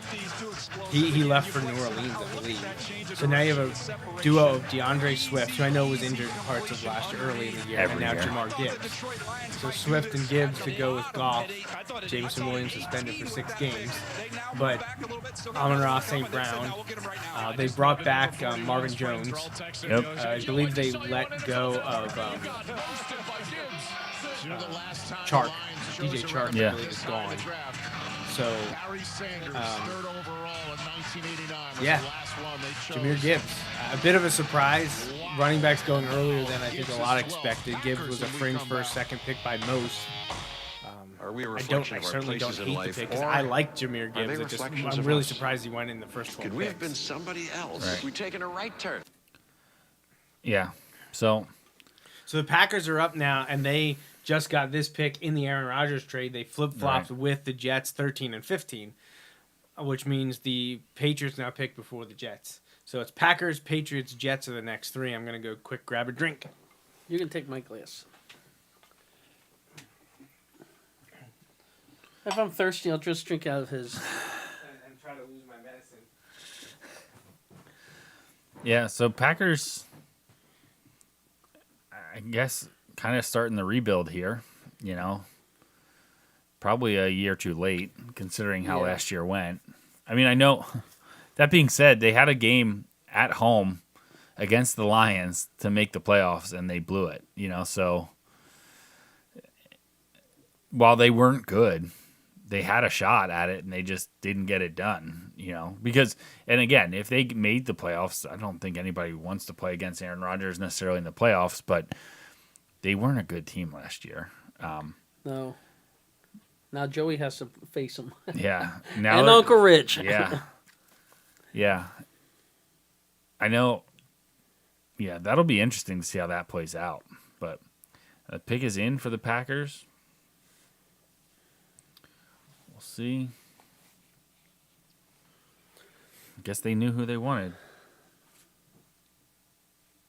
9:40, huh? Yeah.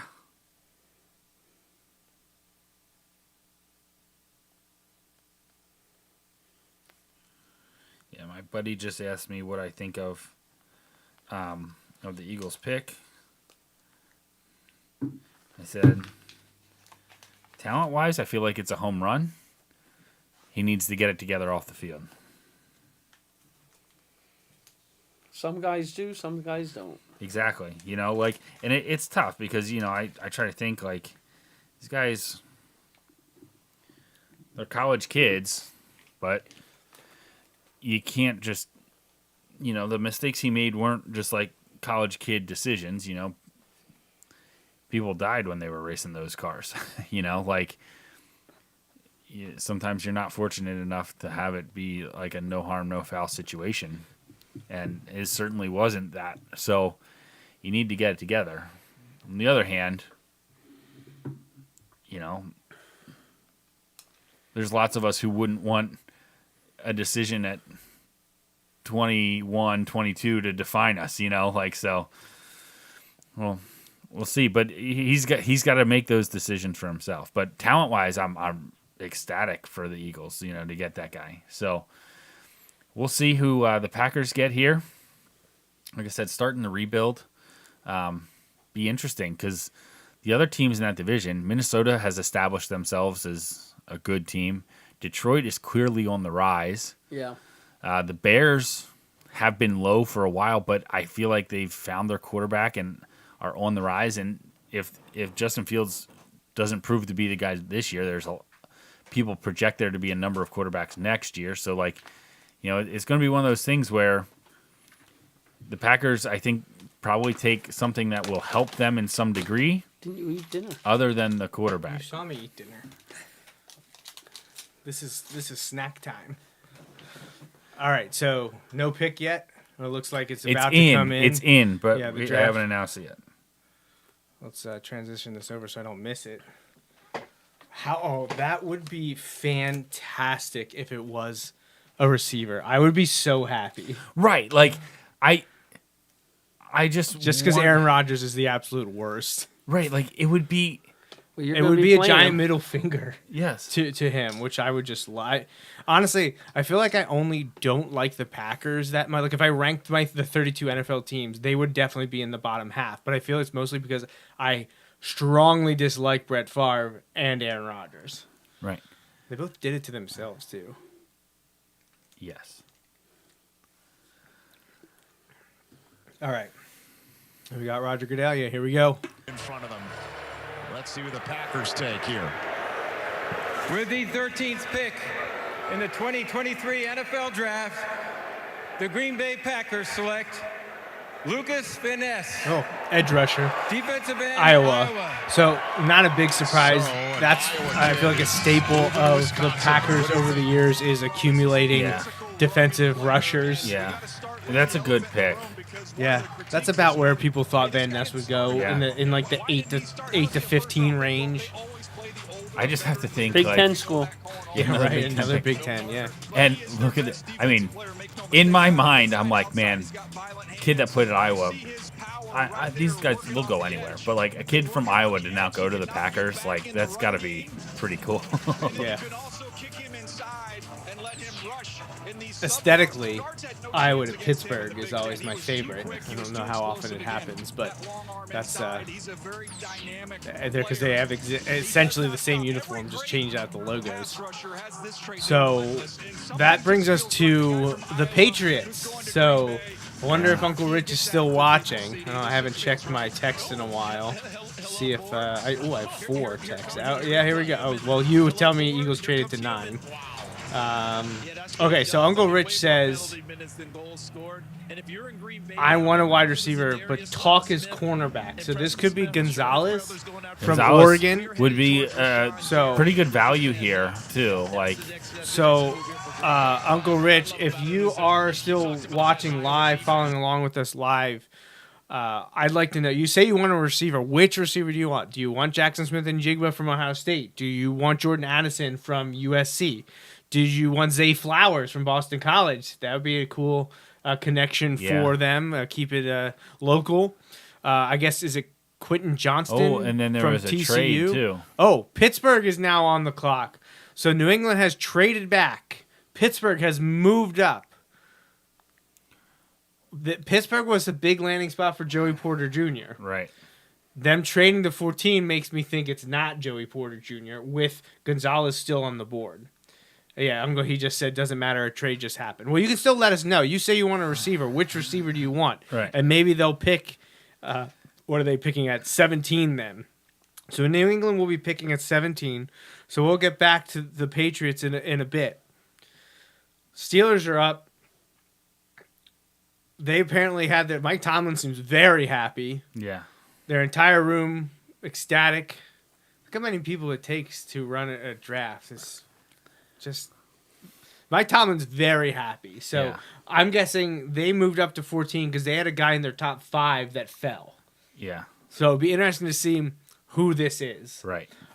I feel like you didn't need to move up for Joey Porter Jr. and maybe a lot of the mocks were projecting that because of his dad playing there for so it's long. 100%. That's why they were projecting him there, like over other guys. Like if Gonzalez wasn't there, then maybe, you know what I mean. But most people had Gonzalez rated above Joey Porter Jr. So now that doesn't mean everyone did. You know, you never know. But so I actually saw, I think it was Peter King, too, had Joey Porter Jr. hopping out of the first. Yeah. Yeah. So Which I think somebody gets an absolute steal if that's the case. Like he is first round worthy. So Uncle Rich says for the Patriots, he would like them to take Smith and Jigba. Oh, yeah. That's the guy. I so understand that. So the Steelers took Pickett last year. That would have been cool back-to-back years. Get Pickett, the local, the Pitt product as your quarterback, then pick a legacy player in Joey Porter Jr. Right. Well, that would have just been a fun run. And a very Steelers thing to do. Yeah, like that keep it in the family. Right. Anyone want some chocolate? No, thank you. It's called an ice cube. That's fine. It's chocolate. It's good. Little Easter candy from my mom. Yeah, it's 5 years old. Yeah. Are you saying your wife buys old candy? Her cheap husband told her to? Yeah. Yeah. It's only for their grandkids and the kids.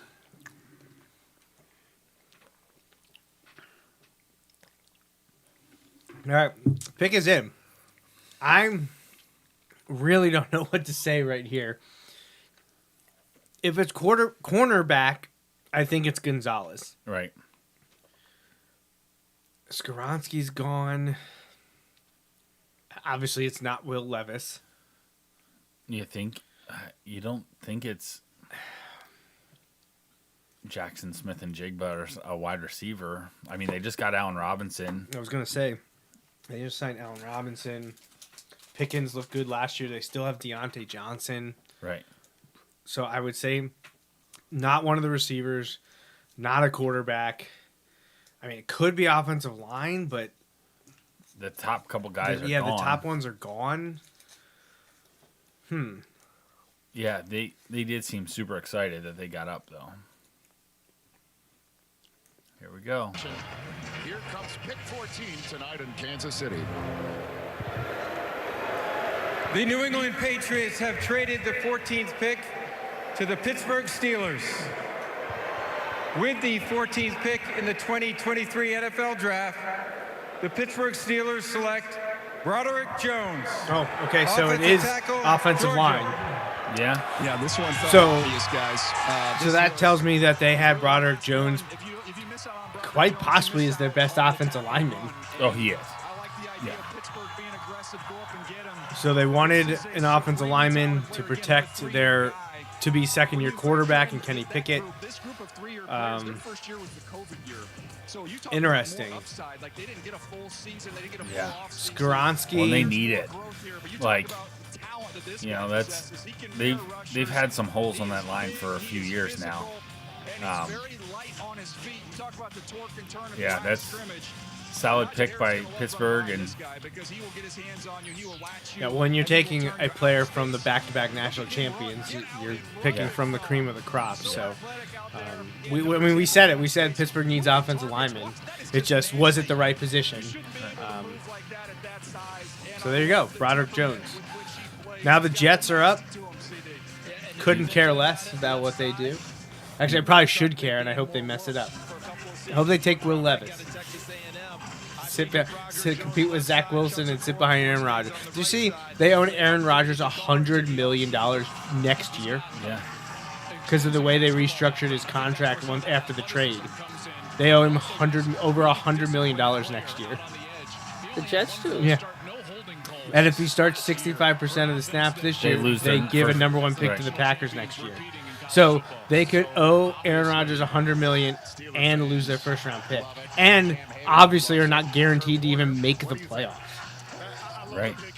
That's crazy. Yeah, well, they're crazy, so I'll take it. That's why they haven't been good for a while. Yeah, they have the longest playoff drought of any major sport. Sport team. Probably the Cowboys are close by. Not make the playoffs. I know. I'm only kidding. I wish. All right, so Jets, Commanders, then the Patriots. Smith and Jig was still available for my uncle. So could I'm just looking for like Will Levis here, right? Not going to the Jets. Washington, someone trading up. Washington, I don't think he goes there. New England, I don't think he goes there. Detroit is a possibility, but I don't think he goes there. Tampa Bay, I could see him going there. Seattle, I could see him going there. The Chargers, not going there. Baltimore, not going there. Minnesota, not going there. Jacksonville, not going there. Giants, not going there. Dallas, not going there. Buffalo, well, here, shocker. As you get to the end of the first round, teams have their quarterbacks, like quarterback position is kind of nailed down. I think. Now, teams can always trade into those spots, but I think Will Levis goes in the next 6 picks. So here's the thing. Like, I have nothing against Will Levis. I just start to feel bad for guys when, especially if it's a guy I don't like, have a strong, feeling about one way or the other. I feel bad for them when they're there and they're just waiting. You know what I mean? Like that's got to be gut wrenching. I know how anxious I get over things that are of much less significance than being drafted in the NFL. Right. Yeah. But what about Washington as far as? I mean, he could go there. I mean, Sam Howell is there, but he hasn't proved anything yet. But I also feel like, how crazy is it? And I mean, I understand that's just the way it works, but they basically have a lame duck ownership there. Like they're trading, like you're getting rid of the team. So on the other hand, you can't pick a quarterback, right? When you're getting a new owner, like right.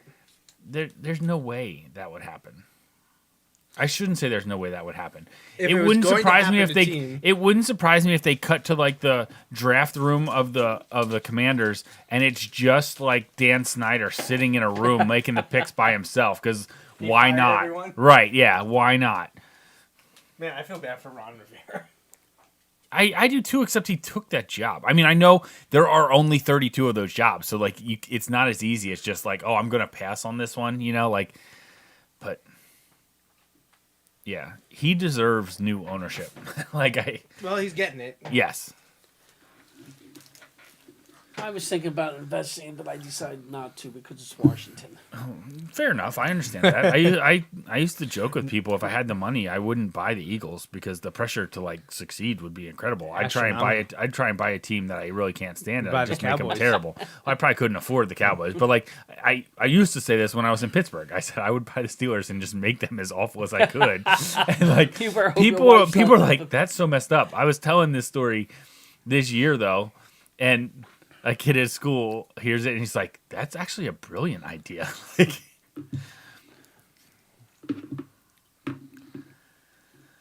Yeah. It would be interesting if the Jets took a wide receiver, just because that would get talked about. I mean, right. I know they have the rookie of the year at wide receiver. They've got offensive weapons, but like if they... Their defense wasn't too bad. No, their defense was really good. And they're young everywhere. Yeah. Let me phrase that. They've got a lot of young guys. Hey, maybe they take Gonzalez and pair him with Sauce Gardner. Yeah. Jeez. I feel like Gonzalez is a good value pick at this point. Yeah, because he was expected to go around 10, I think. Right. like 7 to 12, somewhere in that range. So I would expect between the Jets pick here, not saying it would be the Jets, but between this pick at 15 and Baltimore's pick is where I feel like you could see some movement with Will Levis because of the teams picking or the teams that would be trading. Right. Well, I don't think it'll be the Jets, the Commanders, or the Patriots. I think it could be Detroit. I think Tampa Bay and Seattle are most likely. Chargers could possibly trade with someone. Same thing with Baltimore. Honestly, I think Minnesota's a sneaky option for them because isn't this Kirk Cousins' final year? It is, and he has been on that like fully guaranteed thing, Yeah. you know, and those numbers are creeping up for quarterbacks higher and higher. So like, you know. Right. I think he's one of those, he gets in that situation where we just toss everything aside and you and I go, is Kirk Cousins better than this guy? Would you take Kirk Cousins over this player? Right. All right. The pick is in for the New York Jets, so there is no trade here. This pick will be made by the Jets. They already started the clock for the Commanders. They started the 10-minute clock. It's already at 9:50. So they should be announcing the Jets pick momentarily. Then it'll be the Commanders followed by the Patriots. My uncle, the Patriots fan, our resident Patriots fan, has said he wants a receiver and he wants Smith and Jigba. Kevin Quimby wants to know when the NCAA pool winner gets announced. Kevin, we've mentioned your name on every episode since we knew it was happening, bud.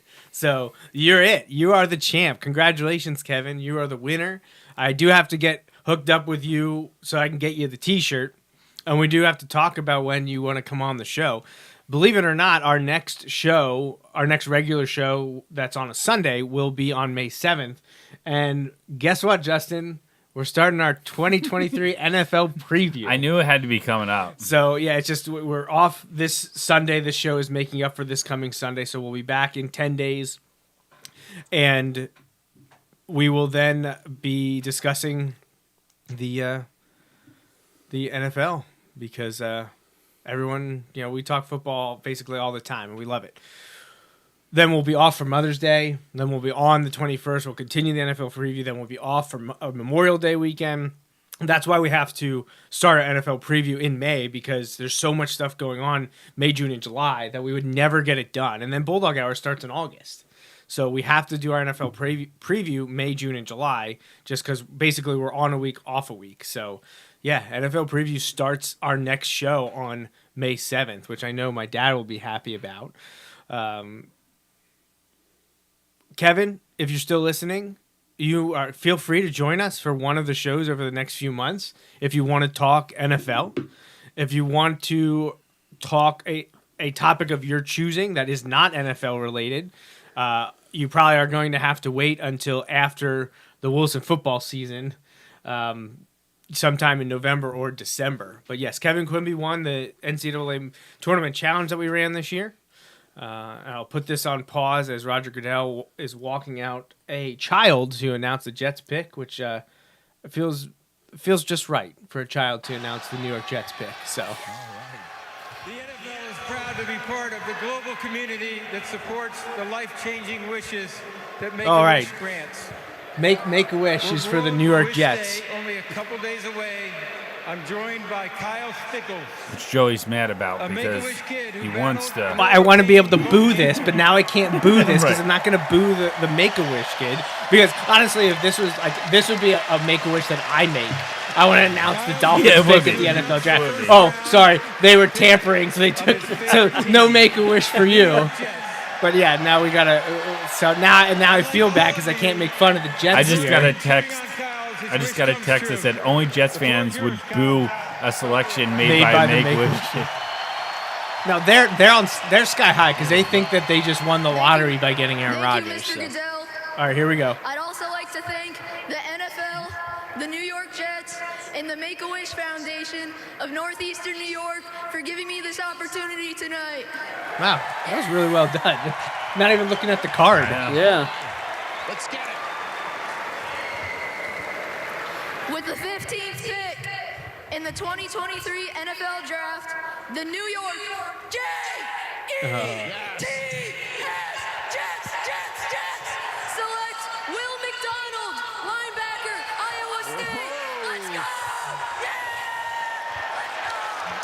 What do you think, Daniel? This is a fit pick. Will McDonald has the best bendability of any pass rusher in the draft. He's a little bit undersized at 239 pounds, but he can really get off the ball. If you think how the Jets play, they played their jet front where they kick you outside, give you that wide. I mean, in case you couldn't tell by my reaction, that's a shocker pick there. That was not. It's a bit of a reach. I mean, he's 3-time first team All Big 12. Well, so, and let's look at him here. By reach, I just mean it's not what I expected. Not right. The expectation wasn't there for this to happen. However, you plug him in on an already good defense, right? With Quinnen Williams, Sauce Gardner, right? So, man, maybe.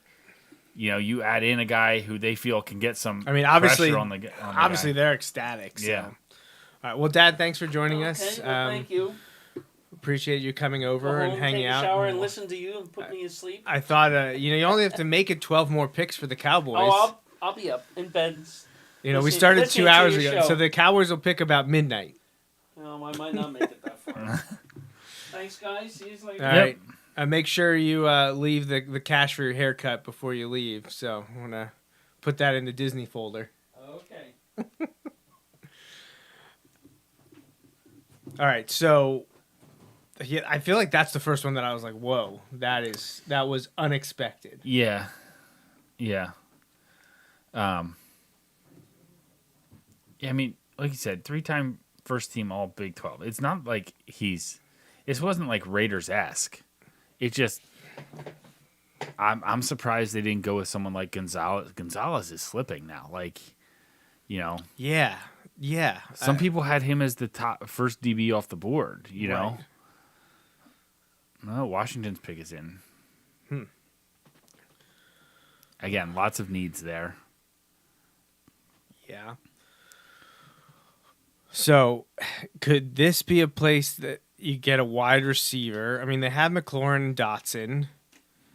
I mean, I'm not sure you have too many wide receivers. Could this be Gonzalez? I think it could be. Yeah, I feel like Gonzalez could go here. Could this be a tight end? Could this be Kincaid? I believe he's possibly the best available player on people's boards. I think I saw that on Daniel Jeremiah, the NFL Network board. Had Kincaid, I think, as his number 9 overall. So it certainly would be a win on paper. The Patriots are lingering. They'll have their choice of one of the top receivers should they go that route. Yeah. But you heard my uncle say he heard talk was cornerback. So if the Commanders don't take Gonzalez, he could end up with the Patriots. And from a value standpoint, I completely understand that. But look, if you're trying to figure out what you've got in Mac Jones, giving him. I forgot to tell my dad before he left that Pastor Chris said go Cowboys. And then Andy was watching while we took in that Will McDonald selection. Amazing bendability. Amazing bendability. And he does. Amazing bendability. And that's what you want in your 15th overall selection. You want that amazing bendability. So. Yeah, Washington. It'll be interesting. Lots of needs, and no offense to whoever it is, but I hope it doesn't work out for him. Don't take it as a personal affront. Yeah, it's not to you personally. It's all just about the uniform. Yeah, it has nothing to do with you. Just everything you're about to be. Everything you stand for now. Right. For everything you stand for in your professional career, I want you to know that I hate. So, yeah. All right, so I'm reading over the teams that are left to go here. With this pick we'll be past the halfway point because once again to beat a dead horse, there are only 31 picks in the first round. Well, and not just that, but I bet it.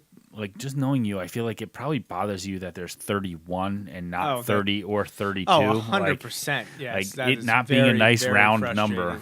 No, I hate so much. Is about like all extra, like not cool, right? Like for you. Yeah, it's all kinds of not good. So hey, but you'll always have that day on the yacht with Tommy. Yeah. So.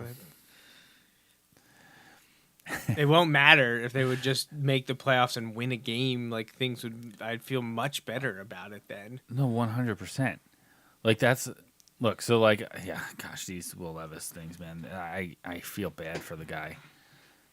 You know, I just want him to go now. I just want him to go somewhere. So to make him feel better, I also don't think Anthony Richardson should have gone in the top 5. Right. Because we didn't talk about it as much last week as I thought we would, but I wouldn't touch Levis or Richardson with a first-round pick. Right. Too much of a project for me. Well, right. And here's the thing with Levis. Like, dude can face, like, he can overcome adversity. Like, so he'll be fine. You know, like, he's going to go somewhere. He's not going to go undrafted. You know, like, he's going to go somewhere. He's going to make good money. And he's going to have a chance to prove himself, you know? And now I'm kind of like more of the lines of, all right, forget, you know, going somewhere where they're going to plug you in and, you know, you're going to have to go right away. Let's have him go to a good situation, you know, like have him go to a good spot. So it's time for the Commanders' first-round selection. With the 16th pick in the 2023 NFL Draft, the Washington Commanders select Emmanuel Forbes, defensive back, Mississippi State. So, Emmanuel Forbes. What is going on with Gonzalez and Joey Porter? In the state of Mississippi. Yeah. What do you think of this kid? Well, you think about the comparison. Well, Samari Roll. You see Samari Roll. Okay, at this point, Joey Porter Jr. at 30 for the Eagles. I'd be excited about that. I mean, I know we got those guys, but like we talked about last week's show, you can't have enough defensive backs. Take the football away. He's 166 pounds, but somebody forgot to tell him because he plays with That's insane. Whew, okay, so that's back-to-back picks that I'm just like super interesting. At a minimum, a little bit. I'm shocked by these last 2 picks. So the Patriots are up now, and they have their pick of the wide receiver litter. None have been selected yet. Could also get Gonzalez here. And they could go Gonzalez. Maybe they wanted Forbes too. I don't know. The Patriots pick's already in, so they're ready to rock and roll. So they knew who they wanted. Is my uncle right that they were leaning towards defensive back, cornerback, or does he get his wishes granted and they take a receiver?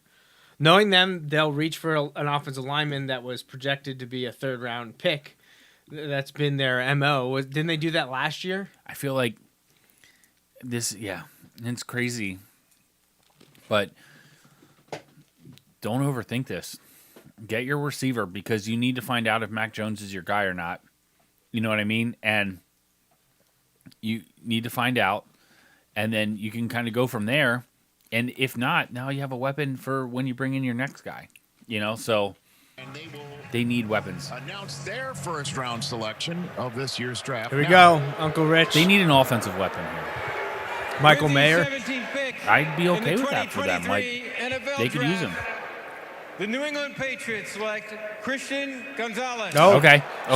So he was right. Yes, and that's well. This kid had a top 10 grade written all over him. Great and value he pick falls to for 17. the Patriots. And I hate this. Right. Like this sucks. I think this is exactly what you don't want to have happen.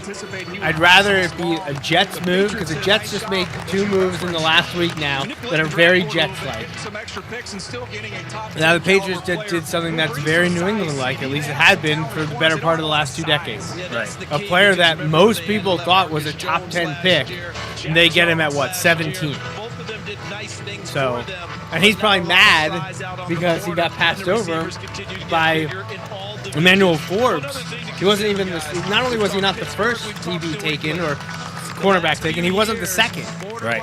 And they took him right before him. You know, those ones that end up being like right before. So now the Patriots get a guy who was a top 5 talent, potentially, you know, top 10 talent, and has a chip on his shoulder. Great. Just what we what needed. the Dolphins fans wanted. So man, that AFC East is going to be fun. So the Lions are up. I'd like to see Levis go here. Actually, I'd probably like to see him go to Tampa or Seattle instead. I know Seattle just re-signed, what's his name? Geno Smith. But, like, they also made it very clear that they signed him, but they may be looking towards the future too. And I feel like Will Levis, I feel like those would be good spots for him. I don't know about Tampa, but Seattle would be a good spot for him. Tampa's a clear rebuild.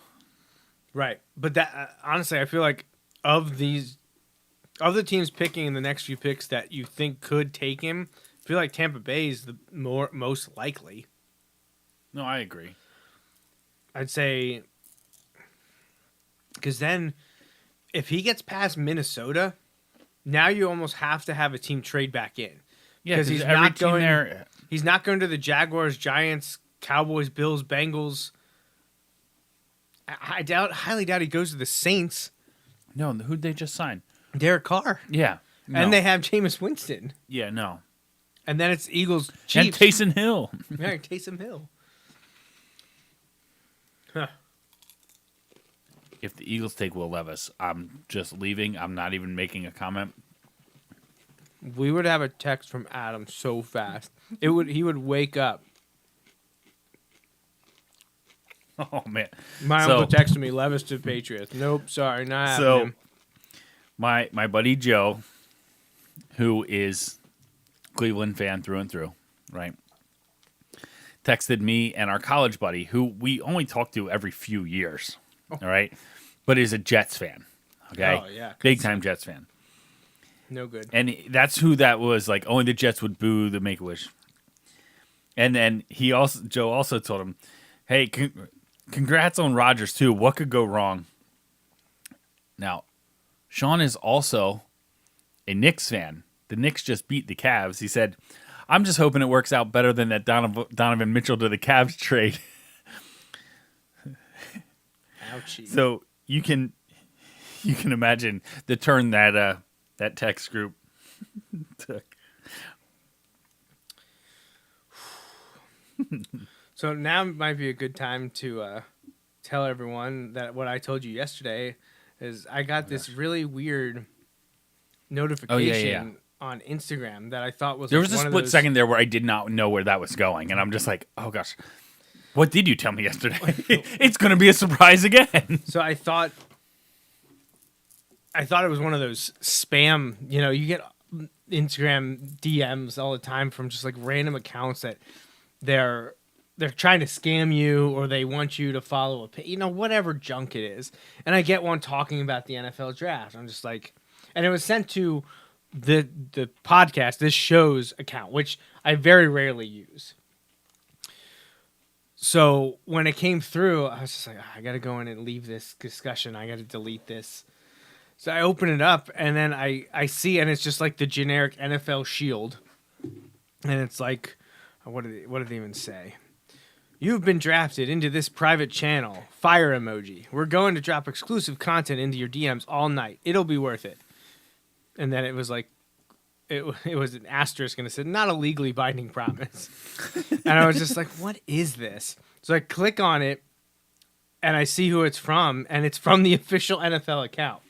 Now, there are hundreds of thousands of people in this private channel, and we can't participate. So it's just the NFL, like, finding any accounts that have ever mentioned the NFL draft or cover the NFL. And they just started, like, sending stuff to it. So we got a exclusive video from Mahomes this morning. They sent out pictures of, like, animations from the draft. They sent out behind-the-scenes video. So it's been really cool to follow.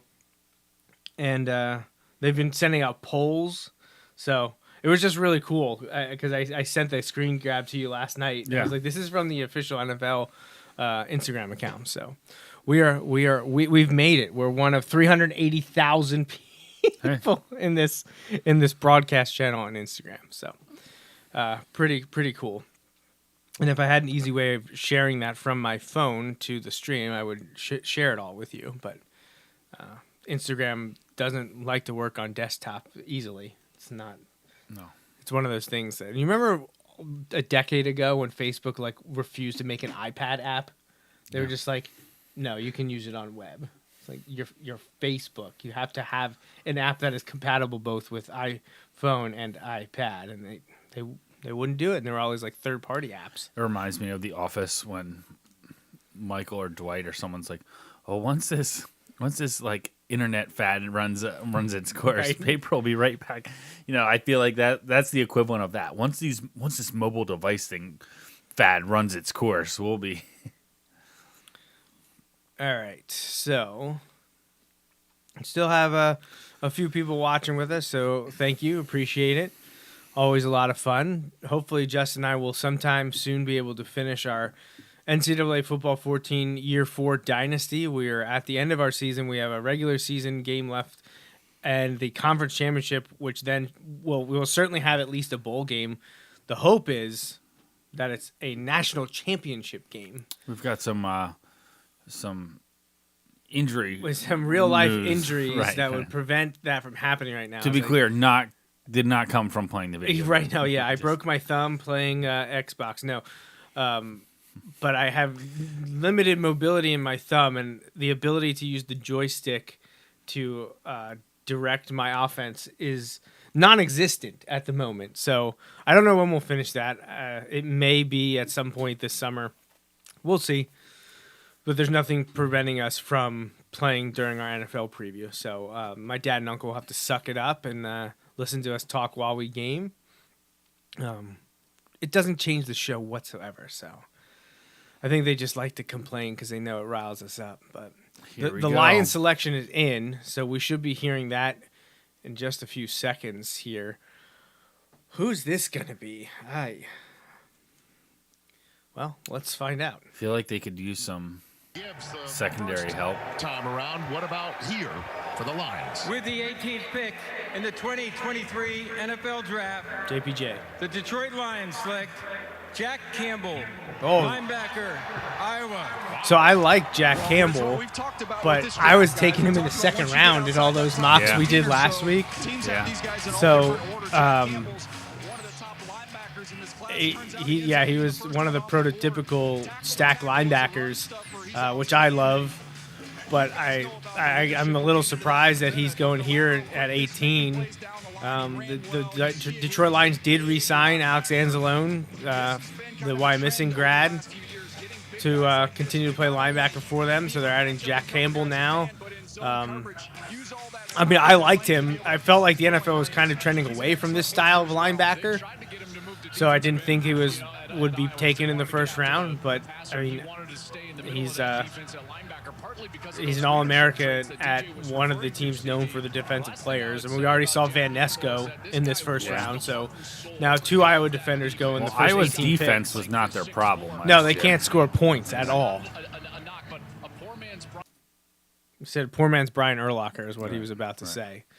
So, I mean, when you're getting compared to him on the football field, that's a pretty decent comparison. Now, he did say poor man's version, but still, 70% of Brian Urlacher is still going to be a pretty darn good linebacker. And I feel like Dan Campbell working with some of those guys, he seems to be getting gritty. the most out of everybody. Yep. So, the Bucks pick is in pretty quickly. Could this be Will Levis? I hope it is. I don't think it is. They have so many needs because so many of their guys have moved on. We'll see. So I'm excited for the Buccaneers this year, if only because they're bringing back Bucko Bruce and the Creamsicles, just like the Eagles are bringing back the Kelly Green, and the Seahawks are bringing back the totem with the silver. On a limited basis, obviously, these teams are changing back to those. But, all right, so Bucks War Room, happy. I feel like Bucks War Room wins the award for fewest people in the room. Yeah, they've only got about 12, huh? Right. We saw other ones in 20s to 30s, it felt like. I mean, if this is Will Levis, it was pretty easy. They didn't have to do much. Doesn't look like it was Will Levis. Although, there's some people... it's hard to tell. So, last year, I was so surprised when people started saying Will Levis would be a first-round pick. Right. We saw him play at Penn State. He couldn't beat out Sean Clifford. Right, that's what someone said. They're like, look, and they don't mean this as a knock on Sean Clifford, but they're like, he couldn't beat him out 3 years in a row. You know, like. Yeah. Oh, Baker's the 1 year deal, 8.5. Ooh, maybe it is him. Right, and Kyle Trask. Yeah, no. If Kyle Trask was their guy, they wouldn't have signed Baker Mayfield to a 1 year deal. Right. So. Maybe. Let me rephrase that. If they thought Kyle Trask was their guy, they wouldn't sign Baker, because then they would have just let Trask be the guy and taken someone later. You know what I mean? Like, or wait and take Hendon Hooker later. You know, like something like that. So here we go. All right, let's find out who it is for the Tampa Bay Buccaneers. On to draft. Richard, you know, let Kansas City With the move out. 19th pick in the 2023 NFL Draft, the Tampa Bay Buccaneers select Kalijah Cansey. Oh, defensive that's the end, Pitt Pittsburgh. defensive lineman. He had a heck of a combine, and now he's going to Tampa. Yeah, listed him as a defensive end. He's All right. absolute tweener, right? Don't like the giving props to Pitt, so I don't have much to say about that selection.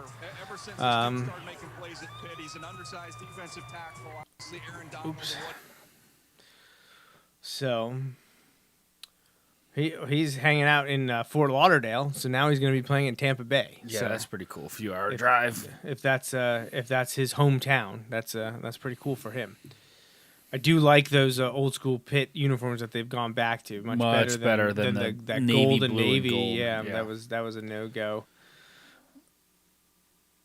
So that's it. So we're done with 19 picks down. We're in pick 20 with the Seattle Seahawks with their second selection. After Seattle, yeah, I know we said Minnesota could be a wild card there, but there isn't another team that needs a quarterback. However, there are lots of teams that could maybe trade out of those spots. Well, so then you're talking like if Seattle passes and the Vikings pass and there have no other trades to come up and get him at that point, then you got to be thinking the teams that we talked about in the first half, are they going to try to move up to get him to ensure a fifth-year option? Right, which is huge, especially for your quarterback. So then we're back to talking about the Las Vegas Raiders, the Tennessee Titans, but Seattle's up right now. They were one of the other teams. And maybe they take him. Maybe. Like, I think Seattle could take him here. I don't know that they do. And you know what? Maybe some of these teams just don't have first-round grades on Will Levis. You know, like, it's a possibility. You know, like, and to be honest, not the only, they keep showing him, and I feel bad. And I feel bad for lots of the guys when they do that. But, like, the tie to Penn State is the bigger part of why I'm like, I just hope he gets into a good, you know what I mean? Like, oh yeah, if he had no ties to Penn State, I wouldn't care whatsoever. Right. I feel bad for him, but like, yeah, whatever, you know? Yeah, because I feel bad every year when someone's stuck in the green room and not hearing their name called. I have no ill will towards Will Levis. I want him to succeed because, I mean, I don't know him from Adam, but I just... Well, let's see where he goes. Well, that's true. That's true. Yeah, I might change my mind. I mean, I doubt he's going to an AFC East team, so that's... But I know you're a big fan of the Raiders. You know that. And the Ravens. I mean, he's not going to the Ravens. He's not going to the Ravens. Well, let's take this time to discuss. Yeah, I was going to say, quite the segue there. So if your mom's still listening, here we go. Lamar Jackson finally came to an agreement with the Baltimore Ravens. 5-year deal. Is it an extension or is it a new deal? I think it technically counts as an extension. For, what was it, $250 because he was million? still team controlled, I believe it is, even though, like, yeah, it's weird, but it was about $250 million, maybe 250 to 260. He supplants Jalen Hurts. Jalen Hurts was the highest paid NFL player ever for 10 days. 10 days. And, well, I mean, I guess if you go when he signed it, he just signed it like yesterday or the day before. I'm going to have to wait to see someone break it down.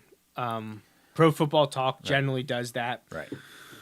But I know people were like, yeah, get yours, Lamar Jackson. Great on you. Like, you negotiated this. This is yours. He wanted full guarantee. The first report is already that it is no more than $185 million guaranteed. So you can have people hyping this up for whatever reason, because most of the reasons have nothing to do with football. I want to see what the breakdown is. Is this a win for Lamar Jackson? Did he get what he wanted? Or is this very similar to the things that the Ravens have thrown at him before and he finally caved? Right. Like, because he wanted $250 million guaranteed. He did not get that. Right. Well, and I'll be interested to see how they're able to work it. You know, the Eagles, there's a huge cap hit in the last 2 years of the deal for them, which they basically said is a commitment to Jalen Hurts of like, hey, we think we're going to renegotiate this towards the end, you know? Because I think I told you, including this year, which Jalen Hurts' cap hit is really low this year because he was still under contract for this coming year, and in the first 3 years of the extension, you add those 4 years together, and it's a lower cap hit than the Browns have for Deshaun Watson this year. Keep in mind that's in part because they worked their way around so that he would only lose $1 million last year when he was going to be suspended for 28 assault charges, yeah, or not charges, but like cases, you know, like yeah. Oh my gosh. Of course the Browns. But yeah, you know, I sent you the quotes earlier in the week, Jalen Hurts, and I said, like, you know, just the homer side of it, like, I'll take Jalen Hurts pandering to me all the time, like talking about how, you know, it's more important to win championships. It takes a village. Money's great, but championships are better, or something like that. Like those things, and you can say all you want of like, oh well, yeah, it's easy to say that. Well, yeah, it is easy to say that, but he also just backed it up with his actions. You know what I mean? Like not saying that like the dude's making life-changing money. And you know what? And actually, I saw a tweet about this right before the draft. It showed Lamar Jackson was the guy in the green room waiting. And yeah, because he went 31st, didn't he? The Ravens traded back up in and got him. Yeah.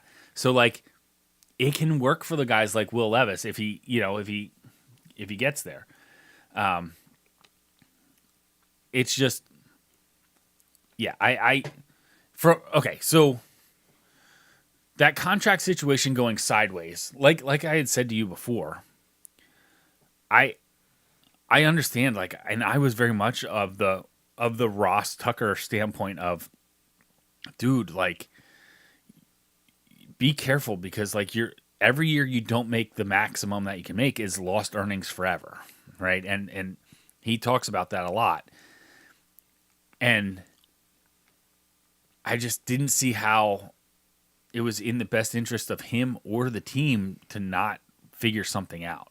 Right. I also was like, I don't know how the Ravens got themselves into this position. Like, if you have the guy who you feel is the guy, which all indications made it seem like the Ravens do feel like Lamar Jackson is the guy, and obviously now they clearly do.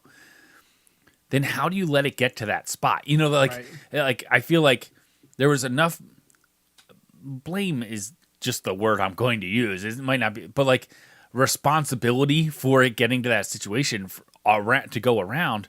But at the same time, I'm just like, if you have your guy at quarterback in today's NFL, how do you let it get to that situation? Now, if how you let it get to that situation is saying, hey, we're not giving you $250 million all guaranteed, like, okay, you know, like that's a reasonable stance.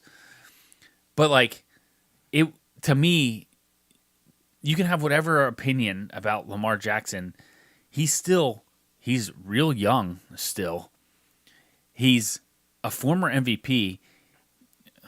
The injury thing you got to look out for, but he's improved each year. Like, well, maybe not this year included, but Like, they made the playoffs and lost. They made the playoffs and won a game. They were moving in the right direction in terms of his projection there.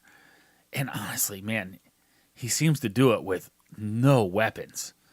So we'll see. They pick up in 2 picks. Right. So and I do want, I think it ended up being what's best for him and for the Ravens that he stayed there. All right, here we go with the Seattle pick, number 20 overall.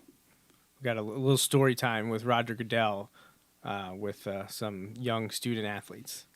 Our local boys tackle football players and local girls flag players who are pioneers in flag football growth. These young men and women embody the NFL values of respect, integrity, resiliency, and responsibility to their teams. Congratulations on your accomplishments in your academic and football careers. Now to make the selection, please welcome Bethany Uribe. Go ahead, Bethany. With the 20th pick in the 2023 NFL Draft, the Seattle Seahawks select Jackson Njigba, wide receiver, Ohio State. Wow. All right, so the first wide receiver taken is Jackson Smith-Njigba, who had a remarkable Rose Bowl against Utah a couple of Januaries ago, and he's playing for a head coach who knows all about playing a game in that building. Ryan Day, the Ohio State head coach, hugging his third Buckeye of the night, coming out of the green room following CJ. All right, so there's our first wide receiver taken, Jackson Smith-Njigba from Ohio State. Next year, you're probably going to see one in the top 3. Yeah, Marvin Harrison Jr. coming out next year from Ohio State. Expected to be a very, very high draft pick in the 2024 draft. So, pick 21 belongs to the Chargers. So LA up next. I have no idea where they're going to go. I thought maybe they could be a landing spot for a running back. I don't know that that's the case anymore. They need a lineman, but we're at that point where the value at line is not, just not recalling exactly who's left, but the big time guys online are drafted now. You know what I mean? So, yeah. So they need offensive linemen bad. They can't keep Herbert upright. I started seeing today one of the linemen who kept popping up in the mock drafts we did on Sunday. I'm trying to think who it was now, what his name was now expected to possibly creep into the first round, late first round. I don't know that pick 21 would qualify there. I think they were thinking more like 26 to 31. But I cannot remember what his name was. But you're right. They need offensive linemen, so we'll see if that's the direction that they go. Chargers up with their first pick in the first round, followed by Baltimore and Minnesota. So purple back to back. I was thinking Jackson Smith and Jigba might fall to Baltimore there, and that would have been huge. Well, I know get Lamar that weapon. I know a lot of mocks recently have been sending Jordan Addison to Minnesota. Okay. So could Baltimore step up and grab him to come up with a weapon for Lamar Jackson and the $250 million man? We shall see.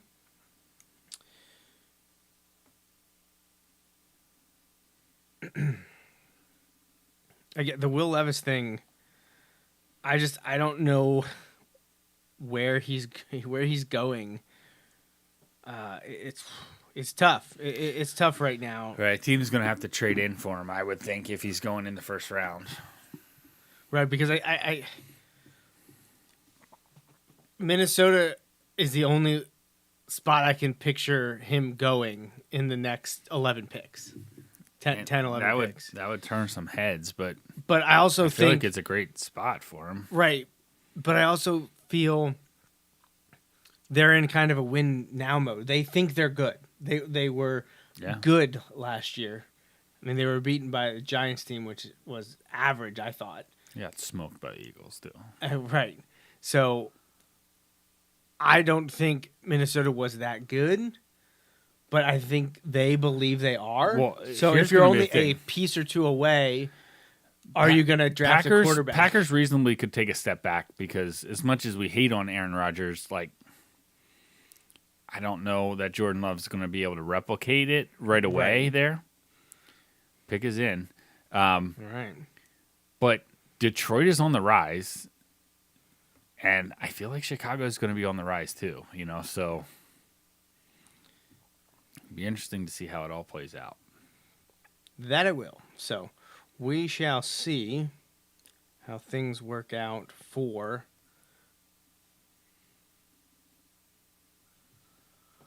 the Ravens and Vikings after we get the Chargers pick, which, as Justin said, has been phoned in, has not been picked yet, but hopefully we'll get that shortly.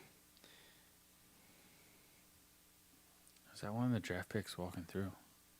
I don't know. Is it? Is that what's happening? I think that's Jackson Smith and Jigba walking back to Seattle. Oh, back to the Seattle group? That's cool. That is awesome. That's one way to endear yourself with your the people who are indirectly paying your salary. That's incredible. Also, the crap ton of legalized gambling, which the players can't figure out how to not follow the rules, and that's somehow the NFL's fault. Absolutely. Don't make me kill you.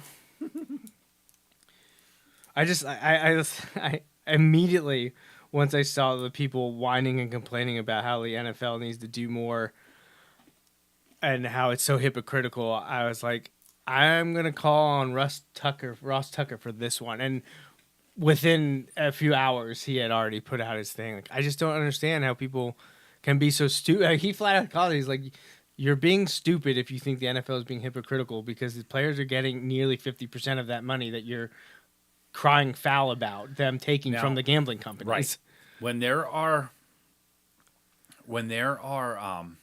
like obscure rules, like I understand where sometimes it's like, oh, yes, like ignorance is not an excuse. Ignorance of the law is not an excuse, right?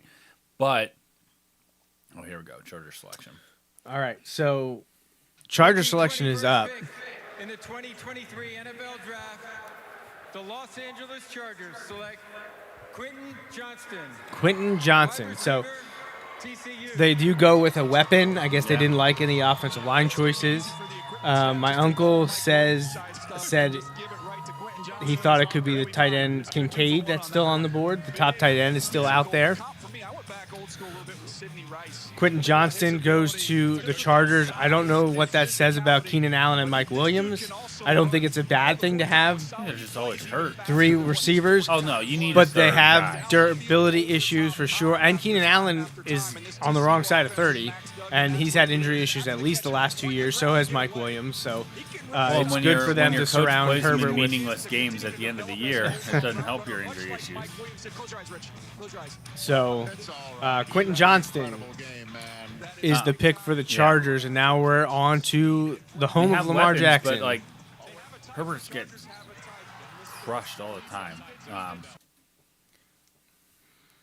So go ahead, Uncle Rich, take your shot. Who are the Ravens going to pick here? Maybe they picked the guy from Boston College. Zay Flowers? Yeah. Maybe they picked Joey Porter Jr. like a bunch of mocks. Oh my gosh. Yeah, that's what I want to happen. That's what I want to happen. Please let it happen. Well, your mom would be happy, right? Penn Stater in Baltimore? Thrilled. She'd be thrilled. Could you imagine? I mean, look, I'm telling you. I said this on last week's show. I forgot it in the moment here, but I said on last week's show, I want to see that Sunday night Ravens-Steelers game with Joey Porter Jr. wearing the Ravens like color. Actually, he wouldn't probably have a jersey on, but he'd probably have he'd probably just have black on. You know what I mean? But oh my gosh, that's what we need to happen. I think even you would be on board for that because that's kind of rooting for chaos, right? So. Oh yeah, completely. So I just saw a tweet from Paul Roberts. He said, talk about red flags. The player who went number 13 in the NFL draft didn't start in college. Who was the 13th pick? Because now it has me thinking. We're going to look. I know, that's what I'm like. Oh, Lucas Van Ness? I don't know. Van Ness was one of the top-rated players. I don't know.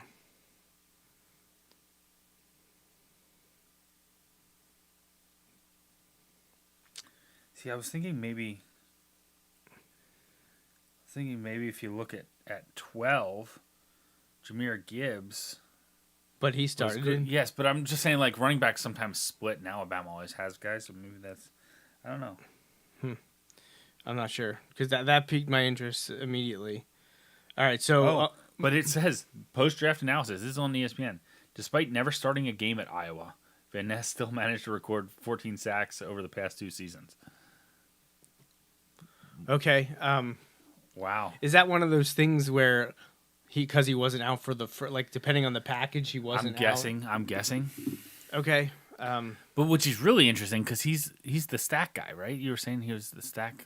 Was he? No, Jack Campbell was the stack linebacker, right? Stack. Yeah. Van Ness was the edge. Yeah. We couldn't watch an Iowa game without hearing about the two of them. That's why I'm just surprised. That is a crazy stat, though. That is a crazy stat. Didn't start a game and was picked 13th overall. I did not realize that, but we talked last week. I don't do the deep dives on these players like I used to. But watching the few Iowa games I did unfortunately have to watch because I don't want to watch the Hawkeyes. I know you'll watch one this year. Absolutely. But Van Ness and Jack Campbell were the guys on defense that you heard about all the time. That is crazy. I was not aware of that. And, of course, we're not listening to the talking heads for the pick analysis either. But the Ravens are up here in the first round. 22nd overall pick coming up from them. We are working our way towards the end of our third hour broadcasting this. Actually moving along at a pretty good clip. I wish I would love for them to be able to wrap this up by 11:30. I'm not sure they're going to quite make it, but I don't want. I'm torn because like I want to be able to talk about the Dolphins, but I also don't want them to mortgage the future to trade into the first. Okay. I also don't know when's their first pick. When's their 50 something? So it's still a decent jump. Oh yeah. They would have to package a bunch to move if they were like 35, 36, no, it's later. It's later. I want to say like 53 or something like that. Yeah. So, I mean, the Dolphins probably need a tight end after letting Gesicki walk and trading Hunter Long. I hate you. They have Durham Smythe there, but I mean, at least there's no history of like guys going from the Dolphins to the Patriots and then like having phenomenal careers. You know what I mean? So like, at least there's no like track record of that happening before.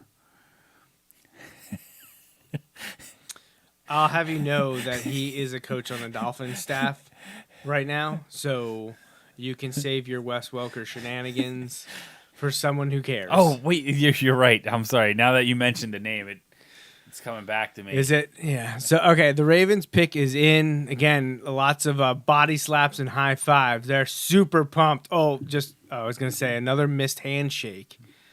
But no. You know what? For the chaos, Will Levis. Oh, my. That would be something. Yeah. Let's see. So we agree Minnesota is in a win now. So I feel that they will draft someone.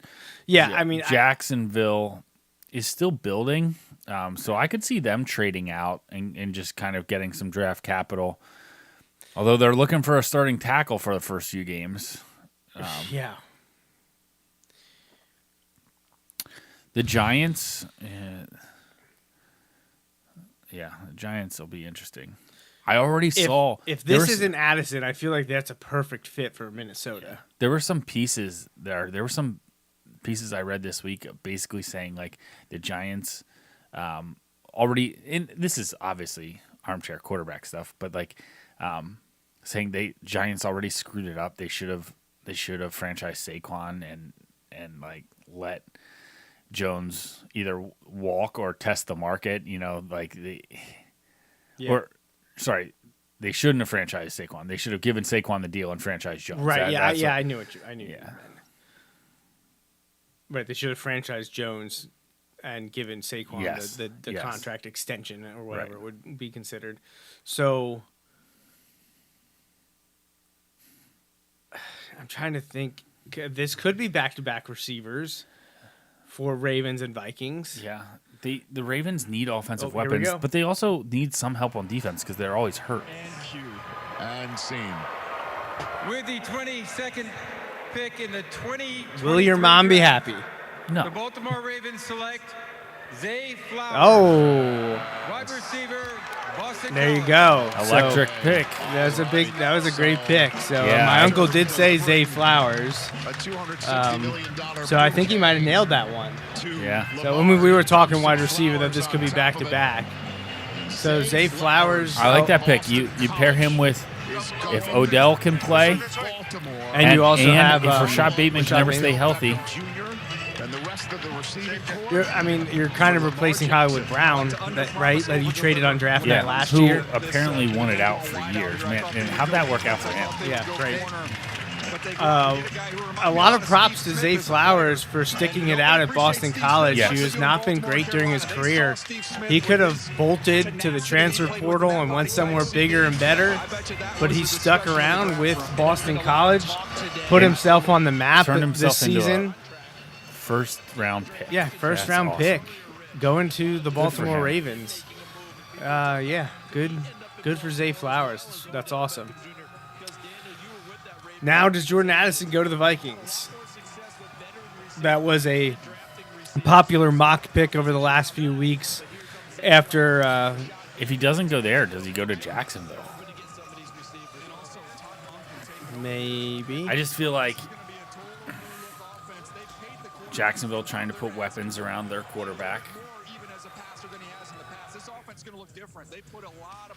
I know it's a ways off, but Jacksonville, man, they look night and day, man, from the beginning of the year. Yes. And then from a year ago. Right. Oh, boy, that was a nightmare. Man, Doug Peterson really got it turned around there. All right. And I'm happy for him, even though.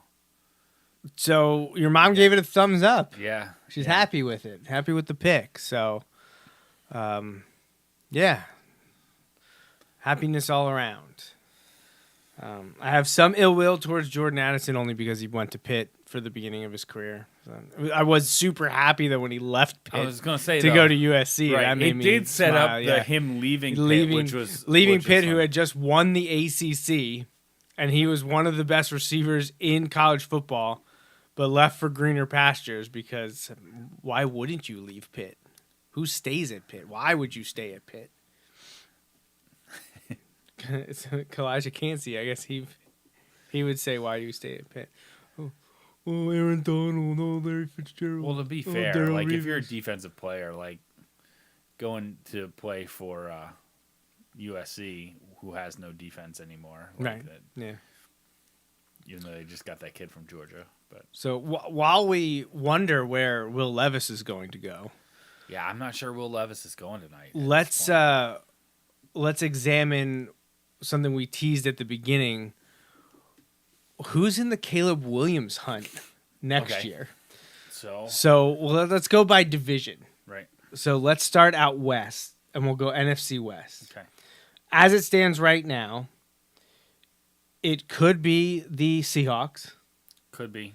It could be the Cardinals. I think it's more likely to be the Cardinals than the Seahawks. It could be the Rams. It could be the Rams. It could be the 49ers. Here's the problem. Do the Rams even have the first round pick? Oh, no. Well, I'm theoretically thinking. Right. I don't know. Right. I don't know. It's just they traded so many first round picks. I don't know what they haven't done. Oh, look. Zay Flowers took a picture with Steve Smith at the Combine. That's cool. So look, that's a good offense if they're healthy. Jackson, Zay Flowers, Odell, Rashad, and Andrews. And they have a good offensive line, too. So their biggest issue, offense and defense, is they need to stay healthy. Right. Which they haven't now 2 years in a row. 2 years ago, it was absolutely horrific. Last year was bad, only like overshadowed by how much worse it was the year before. Right. So the Vikings are up. How did the Vikings lose to the Giants in the playoffs? They have a terrible defense, which is why they're going to draft Jordan Addison here in the first round. All right, so all 4 teams in the NFC West could be in the Caleb Williams running next year. AFC West, it's not going to be the Chiefs. It's not going to be the Chargers. Could be the Raiders. Could it be the Broncos? If the Russell Williams season 2 is awful, I think he turns it around. Here's the problem: even if he turns it around, he's probably still the 3rd best quarterback in that division. But I think he turns it around. So I think the Broncos have a bounce back year this year. We'll say maybe at best, but we won't include them in the count. So we're at 5 already, though. Yeah. The entire NFC West. Yeah. Because who knows what's going on with the 49ers, Purdy and Lance. Then you add the Raiders into that.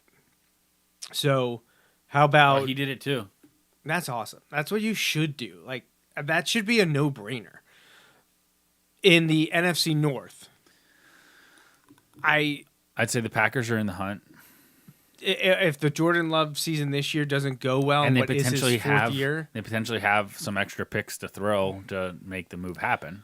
So you throw the Packers in, so you're up to 6 teams. I mean, I feel like if the Lions are picking this high, then Jared Goff's not the answer. So the Lions are that another team. Yeah. I mean, again, I feel like, again, if the Bears are picking that high... If the Bears are picking that high, they're absolutely taking a quarterback. So that's 8. The Vikings could be in a situation where... So again, I feel like there's the NFC North and NFC West, and this is be a trend because of a text we got from Adam just a few days ago. The discrepancy in quarterback talent. Yeah. I'd say 8 of the top 10, maybe even 9 of the top 10 quarterbacks are in the AFC. I agree. Honestly, I feel like Jalen Hurts is the only one in the NFC. So I would probably throw Dak in there. Well, that's like 8 or 9. Right, yeah. You're right in that. I honestly, and again, I'm putting Jalen in there in part because he is, but second, like, I feel like, yeah. So Jalen's there. I think Dak is there. Outside of that, I don't know where you go in the NFC. Right. Like, for sure. Even though Aaron Rodgers is not what he was even 3 years ago. Right. He was still a top 3 quarterback in the NFC. He won the MVP 2 years ago. 3 of the last 4 years or something like that. 2 of the last 3. So, all right. So the entire NFC West could be in on Caleb Williams. How about the NFC Vikings North don't get their pick in and it just, again, there we go. 10 years later. 20 years later. Was it? Wait, that was 2003? I think it was 20 years. Oh, I don't like that. So now we look at the AFC North. Oh, I should wanted to do the South. AFC North. I mean, unless Kenny Pickett looks awful, I don't think the Steelers are in. No. I don't think the Browns are in yet. Just it's a weird. There's too much money. They can't. Right. They can't be. Even if it goes awful, they can't be. And the Bengals are not, and the Ravens are not. No. So right now, it's 8 NFC teams, 1 AFC team, and we're 2 divisions in. South, NFC South. Panthers are not. I wouldn't think so. No. No. Falcons could be. Saints could be if it's terrible. Right. How would you pass that up? I mean, if the Derek Carr thing didn't pan out, Saints could be, and the Bucks could be. I think the Bucks. So and that's Falcons at least 2 or 3 yes, teams. So almost the entire division again in the NFC. I think Derek Carr on the Saints is going to be a step up than what they were last year. it's going to be weird. Kamara might not be there to start the season. It's looking more and more like he's not going to be, but that's why they went out and got Jamal Williams. Right. So, depending on if you think the Saints I think they're a possibility because it could go south. Not as high as some of the other teams. They could also be looking at a coaching change if it doesn't go well. Now, Now, AFC South, you're going to get a couple teams in here because the Titans, you would have to say 100. All right, we're going to pause this Caleb Williams talk and hear who the Vikings are taking. All the way down a full 10 minutes before making it. With the 23rd pick in the 2023 Jordan Addison. NFL Draft, Jordan Addison. the Minnesota Vikings select Jordan Addison, wide receiver, USC. There it is. Replacing Adam Thielen, who went to the Carolina Panthers and will now be catching balls from Bryce Young. 4 straight wide receivers. 4 straight wide receivers. Wow. We had to wait to pick 20 for the run to start, but the run has begun. And here comes Jordan Addison from USC coming out of the draft room inside Union Station to come up, and Jacksonville just traded the Jacksonville and Giants switched. So the Giants are now on So the Giants know who they want. And I guess didn't want someone else to trade up and take it. With the Giants, I mean, you could go in a lot of different directions with them. I had them pegged at corner. You think about Brian Branch, who could be a versatile nickel for them. Joey Porter Jr., baby. I guess we can get to It that probably is because that'll be awful. All right, so let's go back to the Caleb Williams talk before we hear who the Giants are picking. Right. So Jordan Addison just went to the Minnesota Vikings, which we've been talking about for the last hour. Where we were in the AFC South. So Titans are in. Yep. Jaguars are not. No. Texans are not. No. And Colts are not. Not. So only one. So we're only at 2 AFC teams. We're 3 divisions in. Right. Which makes sense. Now, in that division, it's because you had guys taken in the top 5 in the last, 3 years. Well, in literally the last 3 hours. Yes. Yes, 2 of them were in the last hour. So, I mean, unless C.J. Stroud or Anthony Richardson look so god-awful that you can't pass up Caleb Williams. It's not going to happen. It's not happening.